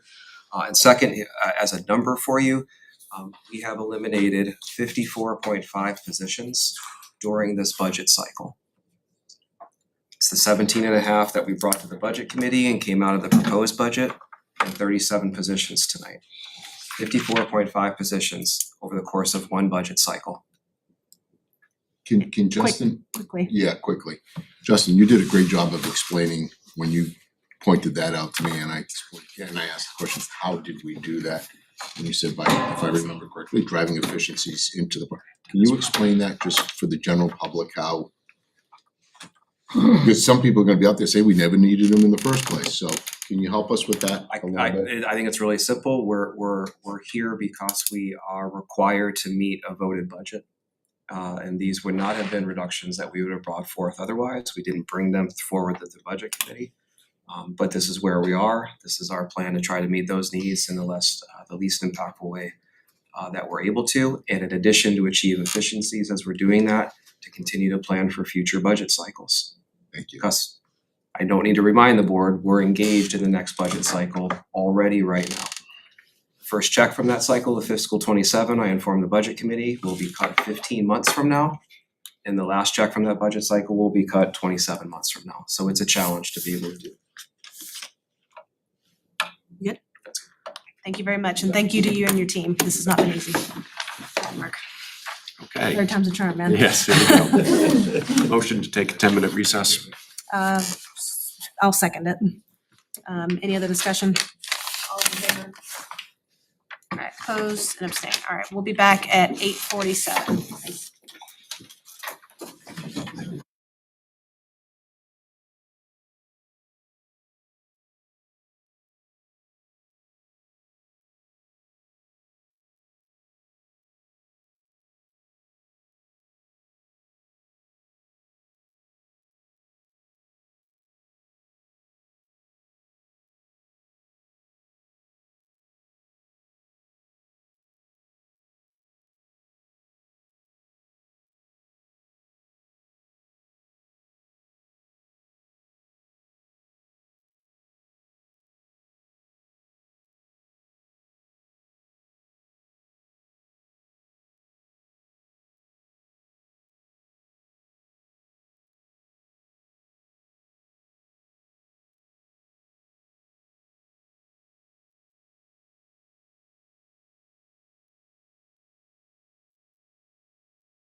On camera now. Thank you, Dean. All right, guys, we're bringing it back, bringing it back. Next on the list. Hello. Next on the list is the budget transfer, special education. Who's speaking to this? That would be me. All right. So to remind the board that the whole special education process, as you know, is a fluid process. We are impacted by new students and new families coming into our community, families leaving our community. That doesn't happen so much here, which is a pretty cool thing, I think.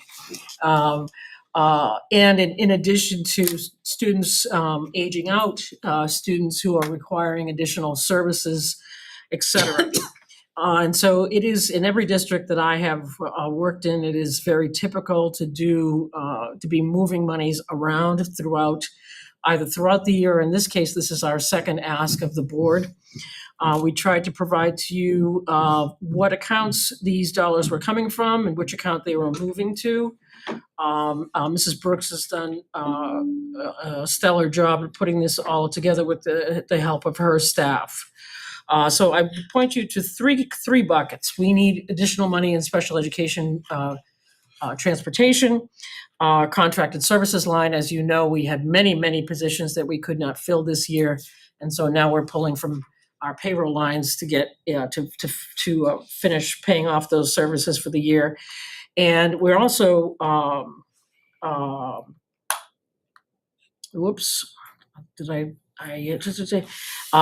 and tuition. So if you have any questions about the specific lines on this document, I'm happy to answer for you. I have schooled myself as best as I can to get some feedback from staff and to be able to speak to these items on your behalf for you folks. Bring them, Mark. So I just have a question related kind of to the previous that ties in with this one, where some of this is like FICA for speech or FICA, Yes. like where we just eliminated those positions. Are we not going to be able to draw from these now in the coming year? And will we? Superintendent. We won't have as many positions to draw from. And it's one thing that I stress with the board, and I'll continue to stress, is that's the one piece that is concerning to me, is the risk we're taking with the contracted services and the balancing with salaries. We also talked about the TSSU has a negotiation coming up, and there's the potential for the board to make some regional statements in terms of what those people are worth. And maybe we could actually hire them here and offset the end cost there. But bottom line, with what you've done tonight and what we presented to you, there will be less positions to draw salary from next year. Looking at this real fast, just eyeballing it, it appears to be, $700,000 to $800,000 from internal lines to contracted services. And just to reiterate, those monies that we're sending to contracted services that we're needing to provide those services cost 2 or 3 times more. And our flexibility in the future has been dramatically decreased because of the budgetary mechanisms and levers that we needed to pull. So thank you for doing your work. Marion? Just a quick question on that first line. What's ESY? Extended school year is an opportunity, or actually required. The IEP team would make a decision if a child would benefit from extended school year. With the parent's permission, we provide about a month's worth of education, 8:30 to 12:30 roughly in the summer. So yes, so we have assessed that that line, we could move some transportation from there to and now that we know how many children and where they live that would be attending ESY. Is that at all grade levels or is? Yes, yeah. And as a matter of fact, our NECC kids in the specialized program, they actually stay an extra week, which is just a wonderful growth opportunity for them. Jack? Just so I'm straight on this, this is through the end of the year? I'm just so used to doing Yes. budget transfers for special ed, but this will carry us through the end of the year. This should carry us through the year. I mean, based on our estimates and our projections moving forward, yes. Thank you. And just to reiterate, and that's kind of what Mark said, that was floating through my head when I heard the 800,000. In reality, if we'd had the spots, it would have been 200, or roughly 200,000, correct? 2, 3, yeah. Thank you. Any other questions?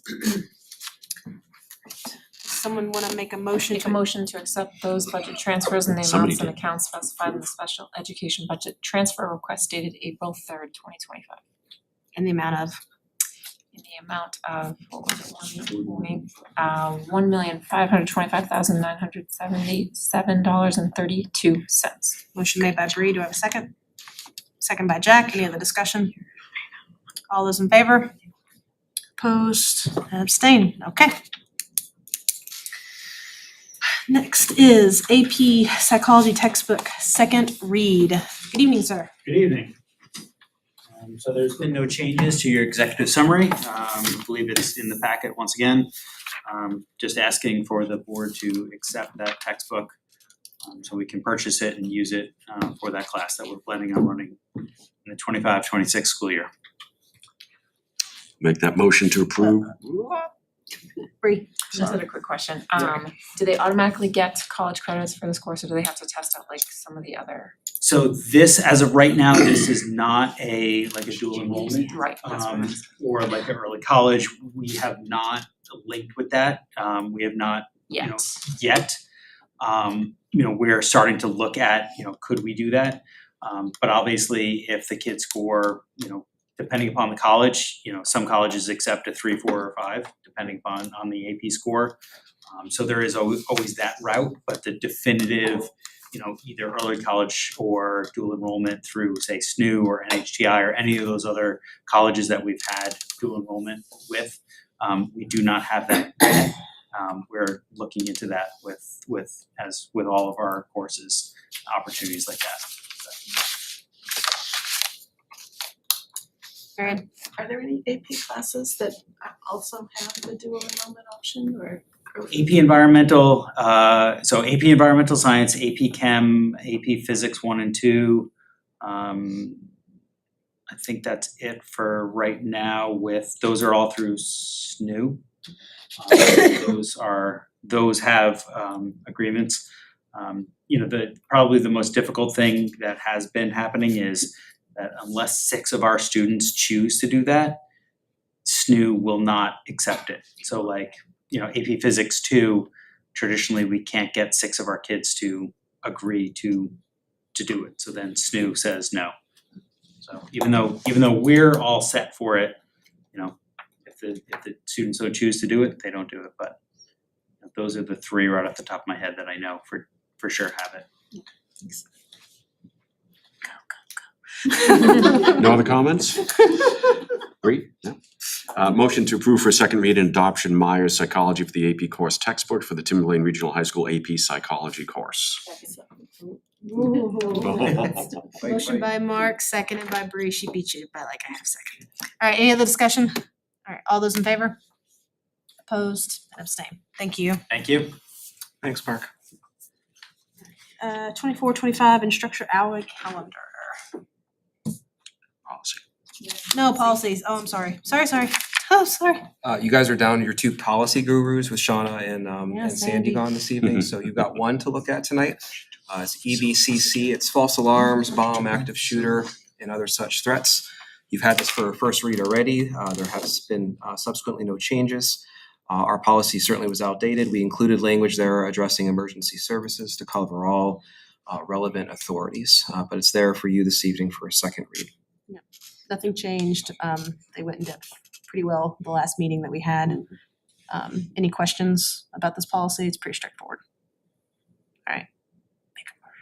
Make a motion to approve the second read and adoption of policy EBCC.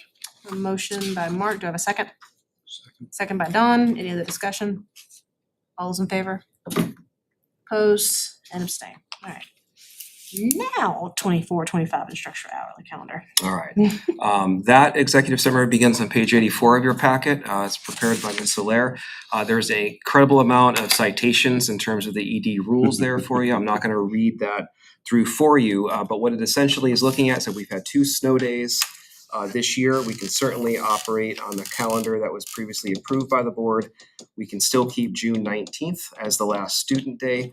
That would remain a half instructional day for them. We feel like we would have a good planning with our staff for the two continued work days for them, and it would still situate graduation for the high school on Saturday, June 14th. So even if we have like one or two more snow days, we're still fine. Yes, we have even more threshold to go than that. Alright, cool. So the action we need to take on this is to approve Approve the last day of school. for June 19th. So Motion Motion made. to approve June 19th, 2025 as the last day of school for the Timberlane Regional School District. Bree so moved that motion. Who wants to second it? Mark read it. He's gotta have the second. All right. Any other discussion on this? Again, we're safe even if we have a couple more snow days. All right, all those in favor? Opposed and abstain. Okay. School board goal process. We do this every year. And soon we'll be looking to, so right now they're just there with you all for information. I think in June is usually when we will vote to adopt that these are gonna be the new goals, whether they're the same, different, or changing. They are there for you currently. Does anyone have any questions, comments, or concerns on our goals currently? I would just like to comment. Yeah, go ahead, Bree. That I know we added number 6 in the community connection communication about mental health and wellness, and with the testing we just had done, with the committees that we've been progressing with your wellness week coming up, I think we're doing a pretty good job with that. Maybe Jack will see cell phones down the road. What's that? Maybe you'll see a cell phone something down the road. Cell phone policy down the road, Jack. Oh, well, yeah. Here, let me hold my breath. I'll tell you when to exhale. Did you have something you wanted to state? No. Oh, I'm the that's your quiet hand. guy. That's your hand, raising your hand. So Alright. I have a question. Yep, Mary, go ahead. So in general, do the goals stay the same from one year to the next, or is there a Some of them, discussion so some of them do, because we want them to continue, but some of them do change. At the June, we'll actually talk about like any goals that we've achieved. We'll mention them as well, and they either be like, okay, we achieved it, do we wanna keep it, do we wanna do something different with it? But they don't always stay the same. So that happens at a June board meeting.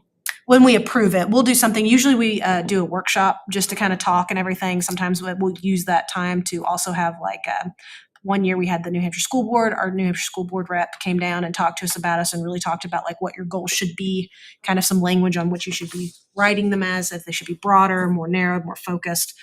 So yeah, but we'll usually do a workshop about it. Okay. Yep. Good point, we'll be looking for a workshop. Any other questions on our goals? Okay, next thing is committee assignments. Bree. Can I be on wellness? You sure can. Tell us how you really.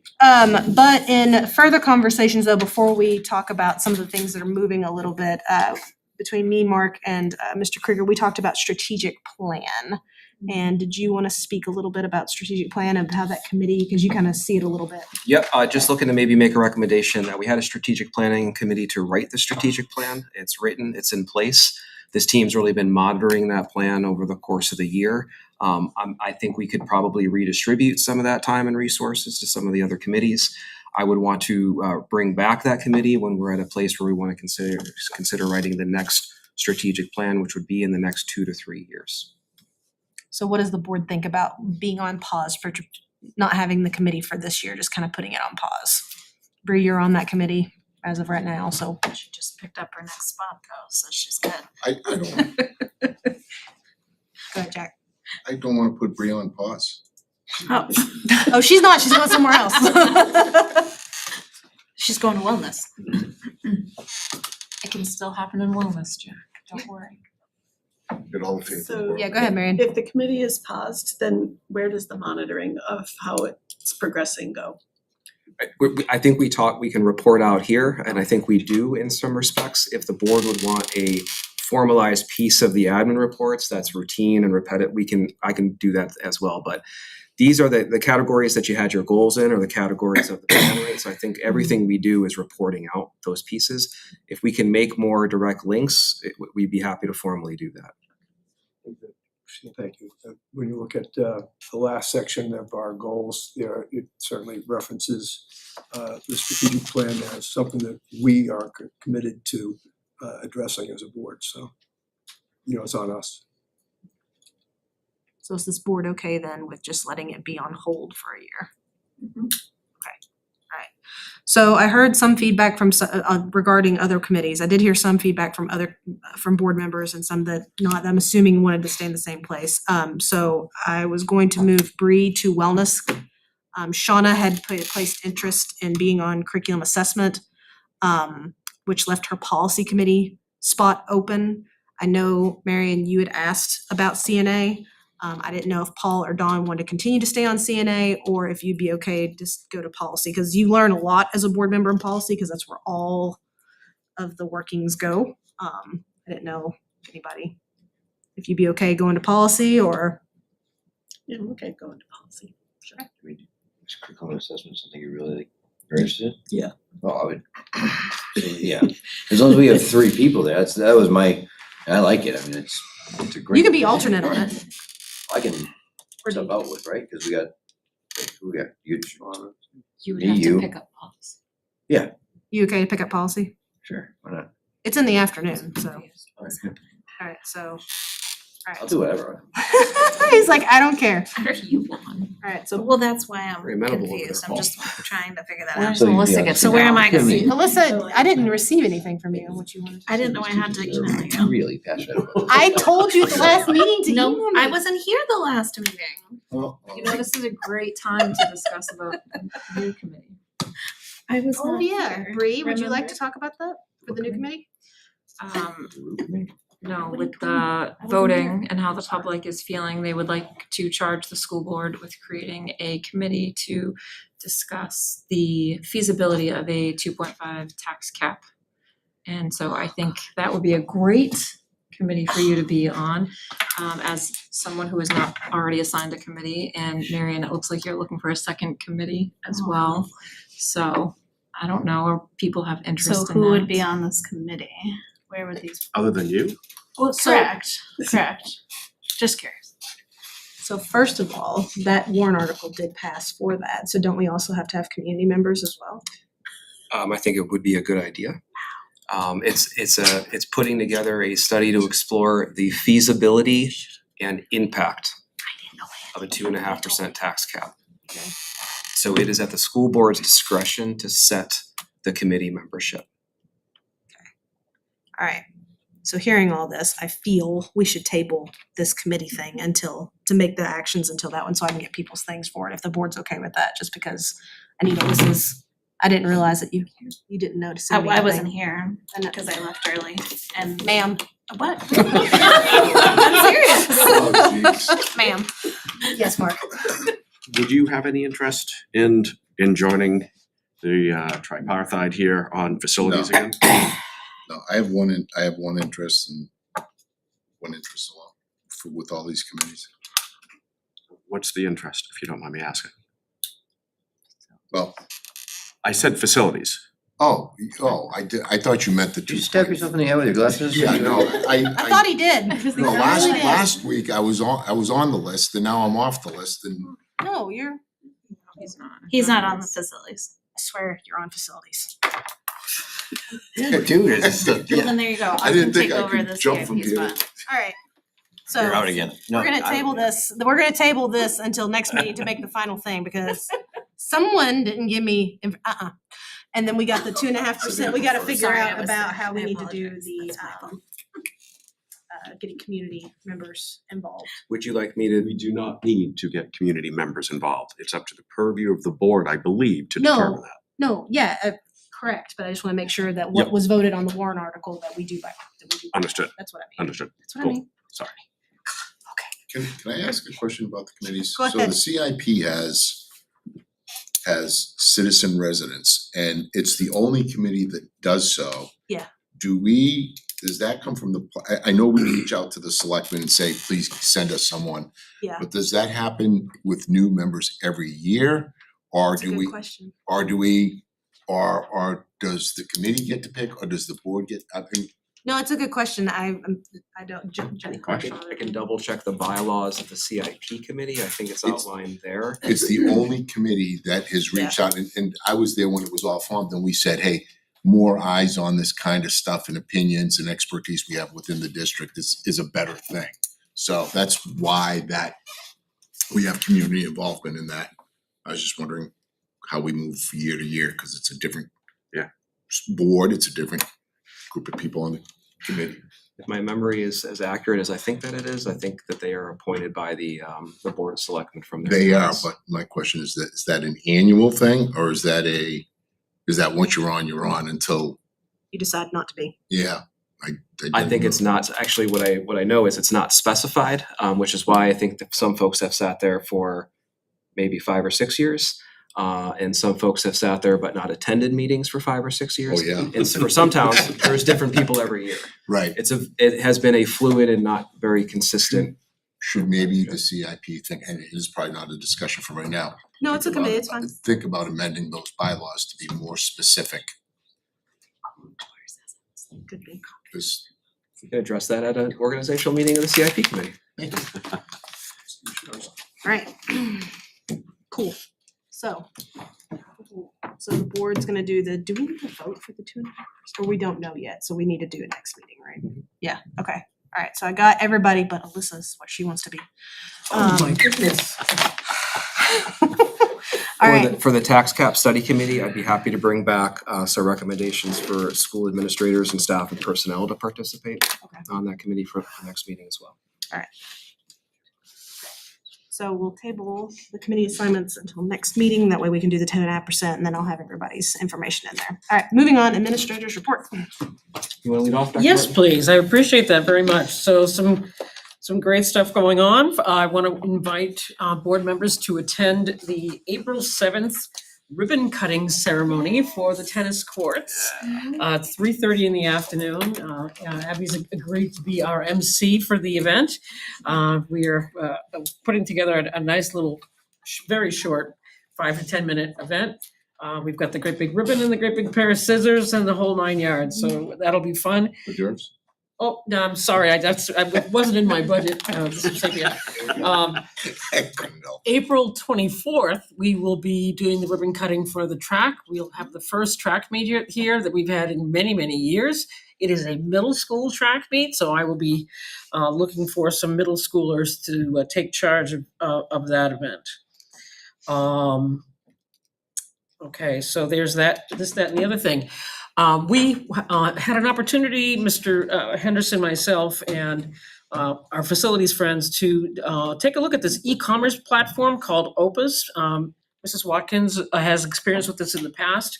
I will be discussing this with our facilities committee. I mean, this may be an opportunity for us to expedite some of our bidding on materials, in that they are a cooperative purchasing group. I'll give you an example. Let's say we want to buy 30 new desks for a classroom. I type in 30 school desks, size I want, and click on send. They send it out to companies that we would commonly use who might bid, for example, on that same product for the LA school district, and that's the price that we would get. So it gets us 3 bids in an expedited manner with very reputable companies. Same kinds of things. It's product oriented, not service oriented, but nevertheless, ceiling tiles, all kinds of things that we can, chemicals, cleaning chemicals. It's just amazing. So we'll be doing some more work with that, and I hope to get our principals involved with this program at some point in time once we get really good at it. Okay. In other news, CIP, we brought CIP up. The organizational meeting is April 14th at 6:15. I assume the committee will make some decisions about timing going forward. And the organizational meeting for the facilities committee is April 15th at 1 p.m. Busing.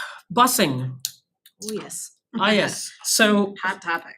yes, I once worked for a principal who said if we didn't have to feed them or transport them, this work would be easy. And it is a constant juggling match, needless to say. I spoke with our regional director today, and I know one of the largest concerns among parents is we understand when drivers are out and that we can't replace a driver in many cases. But can we have a tracking system where when my child is on a different bus, I can track the timing that they are going to arrive or the bus is going to arrive? The regional director said that they are updating their tracking software, and we hope to see those improvements going forward. Estimate. What's that? Do we have an estimate on when that would be? I would not risk that Okay. thought. Just- But I will follow up with him for sure. Thank you. And lastly, I'm very excited about this project brought forward by our Director of Student Services, Mrs. Drexel. Our principal's been very clear that we have some issues with students in what we would call Tier 1 or our everyday kind of kid. We don't currently have any, we have strategies, right? Every teacher and every administrator knows how to manage kids.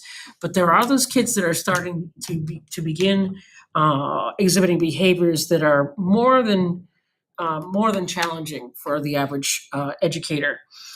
We are bringing in a trainer. We contemplated cutting this out of our budget, but really it's something that will benefit all of our students in our elementary schools. We're bringing in a trainer that will teach identified individuals in our schools how to write what are called functional behavioral assessments, meaning that, let's say, Justin begins to show certain behaviors at certain times of the day, and someone that will be making an assessment of Justin's behaviors when they occur, who are his people that can help him self-regulate, and then providing that data in a behavioral kind of a guided map for the adults. And I think that might be my first special project. I'm not sure. It sounds like it to me. And I'm excited about it because as a former building principal, certainly spent a lot of years helping folks with dealing with student behaviors. Kids don't behave poorly because they want to, right? There's something going on that brings them to that place. And I believe that is the end of my report. Thank you. Thanks, Dr. Martin. Quick question. Sure, you're welcome. Just wondering on that special project, when you're doing that, you said functional behavior assessment? Yes. Is that only for students with IEPs or 504s, or is that for any student? That's a great question, and thank you for filling in my gaps. This is actually designed for our students, our regular education students. Yes. The FBAs are also created for students with disabilities that have behaviors, but this particular project is designed for the regular ed student. A couple things I'd like to run the board through. The first is about phase 3 of the lease. I brought that for you on March. I want to let you know that we're on track for a contract. We're fairly confident that we're going to secure a rate at the 4.6 percentage points marker. I remind the board, phase 1, we had locked a rate at 4.081. In phase 2, we had locked a rate at 4.862. So we feel like we're in good shape there. Please be looking shortly for some communication from the board chair when there's an attestation of a resolution for you to sign to authorize us to move forward. Katie will give you that notification when it's ready for your signature. 2 community things I wanted to share. I was contacted by core members of the tax impact group. I met with them for about an hour and 15 minutes yesterday. There was about 7 members in attendance, including myself. It was a good opportunity for some question and answer from them to me and from me to them. Good opportunity for us to make some clarifications over some numbers and potentially some misunderstandings. I was able to receive some numbers from representatives of the tax impact group. that I'm going to review with Ms. Watkins over the course of the next week to see if there's spaces there that they're providing that we did not see. And I'd ask or inform the board, I see this partnership as ongoing with me continuing to meet with this group over the course of the budget cycle to continue to hear their concerns and have opportunities for me to report back and to clarify any misunderstandings. I also have an invitation from an Atkinson resident to do an interview that would be broadcast, I believe, on the Atkinson TV channel. So I wanted to bring the board's attention that I will accept that interview and I will be conducting that very shortly. Two things on the student front. We've been working with the Center for School Climate and Learning. Wanted to inform the board that those students and staff teams are going to be finishing that work here in the spring.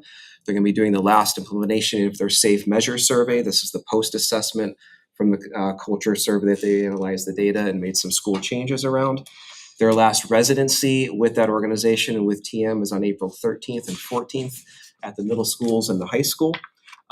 We also had staff participate in a graduate course run by Dr. Preble. So down the road, I'm going to be inviting those staff members to this board to share that experience and the ongoing projects they're going to carry forward in the high school and the middle school based on that work.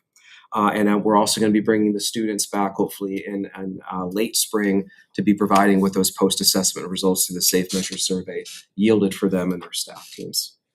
Second thing on the student front, we had our first budget committee meeting, I think maybe a week ago.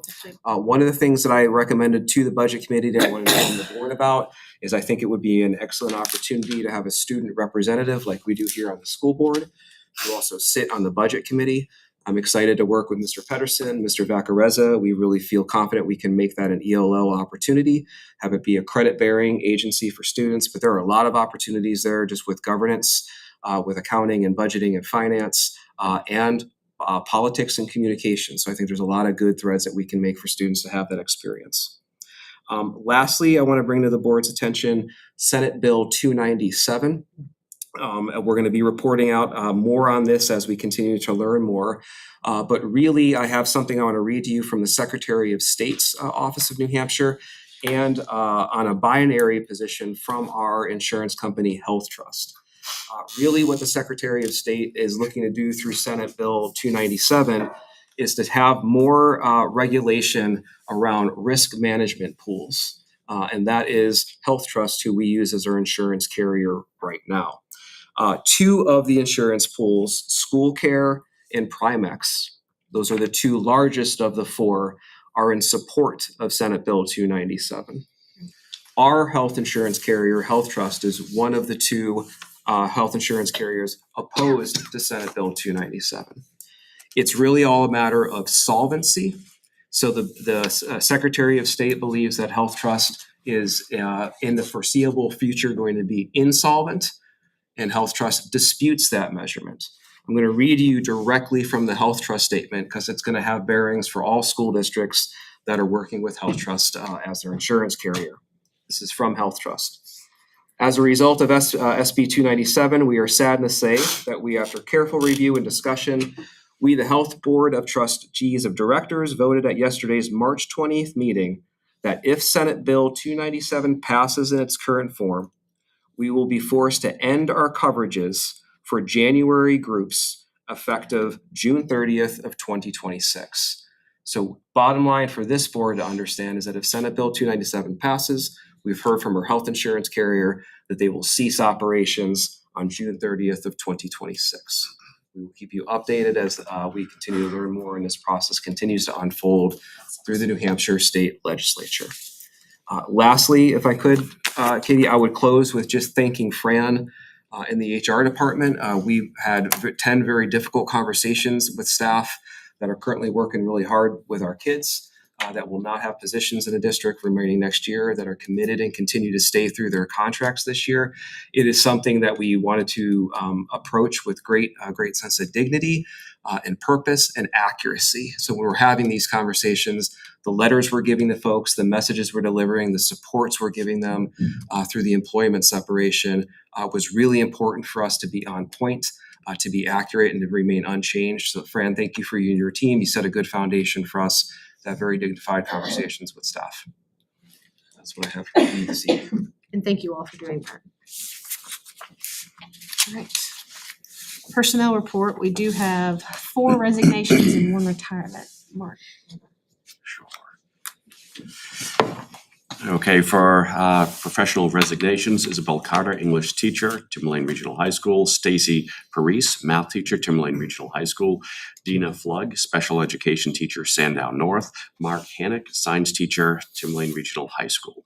So that was a motion to accept those resignations. That was. All right, do I have a second? Second. Second by Marion. Any discussion? All those in favor? Opposed and abstain. All right, and then the A motion to accept the professional retirement of Allison Angle, special education teacher, Timberlane Regional Middle School. motion to have a second. Second by Dawn. Any other discussion? All those in favor? Opposed and abstain. Thank you all for your service to Timberlane. Committee reports, oh, sorry. Do you have the renomination report? Oh, I do. Yeah. Thank you, Fran. You're welcome.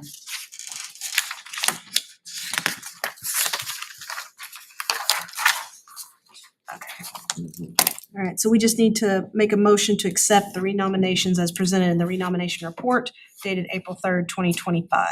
So Moved by Dawn Woodworth. Do I have a second? Second by Marion. Any other discussion? Just to Yep, go ahead. clarify, when it says non-continuing contract, that means that's the one we're renewing?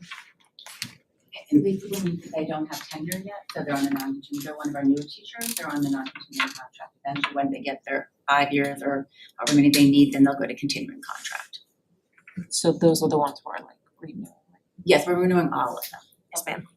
It's just the way it's how it's designated on the report. Okay. Motion's been made and seconded. All those in favor? Opposed and abstained. Thank you for that, Fran. Thank you. Vacancy report, do you have anything to report on the vacancy report? No. Right. Moving on to committee reports, Jack. Well, the only thing I have is I would beg the indulgence of the administration on the CIP and the facilities on the 14th and 15th. I'll be away on business. So could we potentially, I think that's right before Easter, could we move it to the following week? Or could you just look into potentially moving it to the following week? We will have whoever I'm gonna appoint as the vice chair there, connect with you as the vice chair, and we will look at dates. Thank you. And same for facility, Same thing. Thank you. Don, anything? Justin covered the budget committee, that was last week. Congratulations to Liz Costa and Karen White for chair and vice chair renomination. Mark? Nothing. Melissa? Nothing. Bree? We already went over CIP and strategic plan is maybe getting axed. So, bonus updates in the future. Paul? Curriculum and assessment, did you cover curriculum assessment? No? You did? Nobody has. Cover it. Do it. Fill me in if I get anything wrong. Just went over a book proposal to come to the school board. Curriculum revisions was I think pretty much new curriculum. Evolution of games was history of gaming. And there was another one with that as this becomes a real thing, with real implications for not only NHIA opportunities for e-gaming athletes or experts, but also from personal experience, college scholarships and all sorts of stuff that you can get through these things. So just sort of an introduction to some of these aspects that we're getting into in this century. So that will come here, and World Language Instructional Resource. We went over Linko, was the 6 to 12 World Language Adaptive Language Learning Platform that they want to embrace. Looked pretty cool, actually. Yeah, I just saw all the staff really, looking forward to learning it. Yeah. And using it, yeah. So we'll see a lot of that probably at the next board meeting, I think. But yeah, very cool stuff. A lot of passionate people. It was a good meeting. Okay. Other business, we do have one thing that Mr. Krieger is gonna go over. Yeah, just to present one thing to you, I'm looking for an attestment to authorize me to sign off on behalf of the track grant and to be able to receive those funds. So it's going to sound strange to read a motion about myself, but I'm going to do that and then I'll look for someone to move it. But I'm looking for a motion to authorize Justin Krieger, Superintendent of Schools, is duly authorized to enter into contracts or agreements regarding the Federal Land and Water Conservation Fund State and Local Assistance Program Grant Number 33-00751, Timberlane Public Track on behalf of the Timberlane Regional School District with the state of New Hampshire, acting by and through the Department of Natural and Cultural Resources, and is further authorized to execute any documents on behalf of Timberlane Regional School District which may be, in his or her judgment, desirable or necessary to effect the purpose of this resolution. So moved. All right. Motion made by Right out of the box on that one. whatever he's. I'll bring it to you so you have it verbatim, Linda. It's on the Oh, agenda. look at that. Did All right. Alyssa make the motion? Alyssa did. Who wants to make the second? Don will make the second. Is this for the grant that we got for completion of our track? For completion of the track, and I think if I recall right, remember right, remind the board, it's about a little north of $200,000 of reimbursement. Oh, nice. All right. Any discussion? All those in favor? Opposed? Abstain? 2 abstentions. Okay. I'm sorry, who abstained? Bree and Marion abstained. Any other business at this time? Jack. It's good stuff. First of all, I'd like to say relative to the track and the tennis courts, I do get calls, people saying, oh my God, it looks so good down there. So, you know, we can take some pride in what we're doing and what's been accomplished. And I think in light of some of the challenges we're gonna have fiscally, I would love to see us reach out to the community for there was so much volunteerism here relative to managing and maintaining the fields under the direction of the facilities director, where booster clubs would go out. And I think, you know, when we look at some of the cuts that potentially we're gonna be making or things we're not gonna be doing, those booster clubs, you give them something and they'll do a fundraiser or they'll do something to get that. You know, what comes to mind is the wrestling mat. It's $11,000. There was one person here, if she walked into your place of business, you just pulled out your checkbook. So I think that's something we should focus on. I'd like to give kudos to the facilities department. There was no way in hell I thought that baseball field was gonna be ready to play. Is it perfect? No, but those guys busted their petunias for almost a full day getting that up. And so we gotta give credit where credit's due. I see a lot of long days ahead of them, looking at the conditions of some of the other fields. It's with all this rain, and it's not been easy for sure. So I wanted to say thank you, because that was a lot of hard work that had to be done and should be acknowledged. So thank you. And for that, I really want those dates of those 2 please moved. Sounds like they'll work with you. Thank you. Any other business this time? We do have one delegate, an individual, and I really appreciate the phonetic spelling as well. Chris Satyric? So close. Oh, what is it? Capitals mean emphasis, so that's I did. Close enough. Go ahead. I have a quick rules question. Am I allowed to use a name if I know somebody who's affected by the decisions tonight? Talk around it? Talk around it, please. Okay. Thank you. Alright, so I feel like I need to address a couple of things that have come up. First of all, Jack, I totally agree that building a surplus into a budget is responsible budgeting, but I would push back a little bit on the statement that everyone thinks a surplus is a good thing, because I was a part of this public conversation over the last few months, and I can tell you again and again, the fact that there was a surplus the prior year was used as ammo against the district. So I would just put that word of caution kind of on that point. And then I wanna follow on something you said, Mark, and I think you probably called folks out as aggressively as you can in your position, but I have a little bit more freedom. In that public conversation, I was told dozens of times that no positions would be cut, that children's education would not be affected by this new proposed budget. Many of us knew that was a crock at the time. We said it was a crock at the time, and now it has played out and been shown to be a crock. So I'm censoring myself for the good of everyone here, but I think I need to point out that these are real people that have real impact on real kids' lives. Not just a number. So it's easy to say 37, 10, that's fine. But the technology, but the one position at Atkinson Academy, both my kids are at Atkinson Academy. One position is cut there. And I can tell you, when I first came to you and talked about the Lego Robotics Club and how grateful for that opportunity for my child I was, and they came to you guys a month ago and presented and showed you their growth and how excited they were to keep going, that program is now going to be looking for a leader.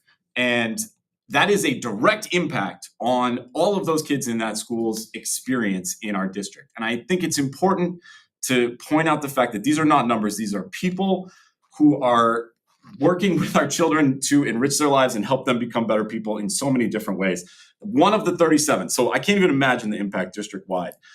And to that point, I just want to say, there's been this rising sentiment of, can't we just put politics aside and get back to normal and just kind of be hunky-dory and everybody get along? And I would love that, but I think it's important to understand there's some folks on one side who probably think the district should have literally everything it wants forever. And then there's folks on the other side who are driving this right now that think essentially public education serves no purpose anymore. And I am talking at you guys, but not necessarily to you guys right now. So I apologize for my anger, but I feel very strongly about this. And for all those folks in the middle who feel like they just want to kind of go about business as normal, I need to stress the point that it is not business as normal, that these folks are doing everything they can on multiple levels here in town, at the state level, to essentially bankrupt public education because they no longer find it useful or necessary or to carry any value in our society. So to the folks in the middle, I would just give you this word that you're going to have a choice to make. And it's going to be whether or not you think public education serves a purpose, or if you think the entire system should be privatized so that wealthy people can send their kids to a great private school and people can afford to can homeschool their kids, and everybody else is left out in the cold. Because that's where we are headed if things don't turn around right now. And for all the folks saying, hey, those of you who are speaking up and supporting our schools and supporting our teachers, quiet down because we're sick of you. I just want you all to know that we're not going anywhere and we're going to keep fighting this. And everyone in this district is going to have to make a choice about where they stand on this. That's all I have to say. Thank you.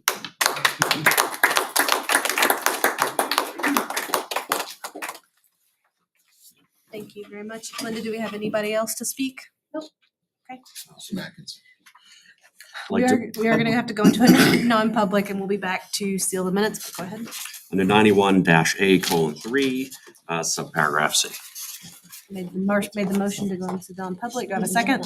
Seconded by Bree. Can I get a roll call vote, please? Jack? Yes. Don Woodworth? Jenny Newton? Yes. Mark Sherwood? Yes. Melissa Colsick? Yes. Lee Woodworth? Paul McCain? And Mary Ann Springer? All right, again, we will be back just to seal the minutes. Thank you, everyone. Okay.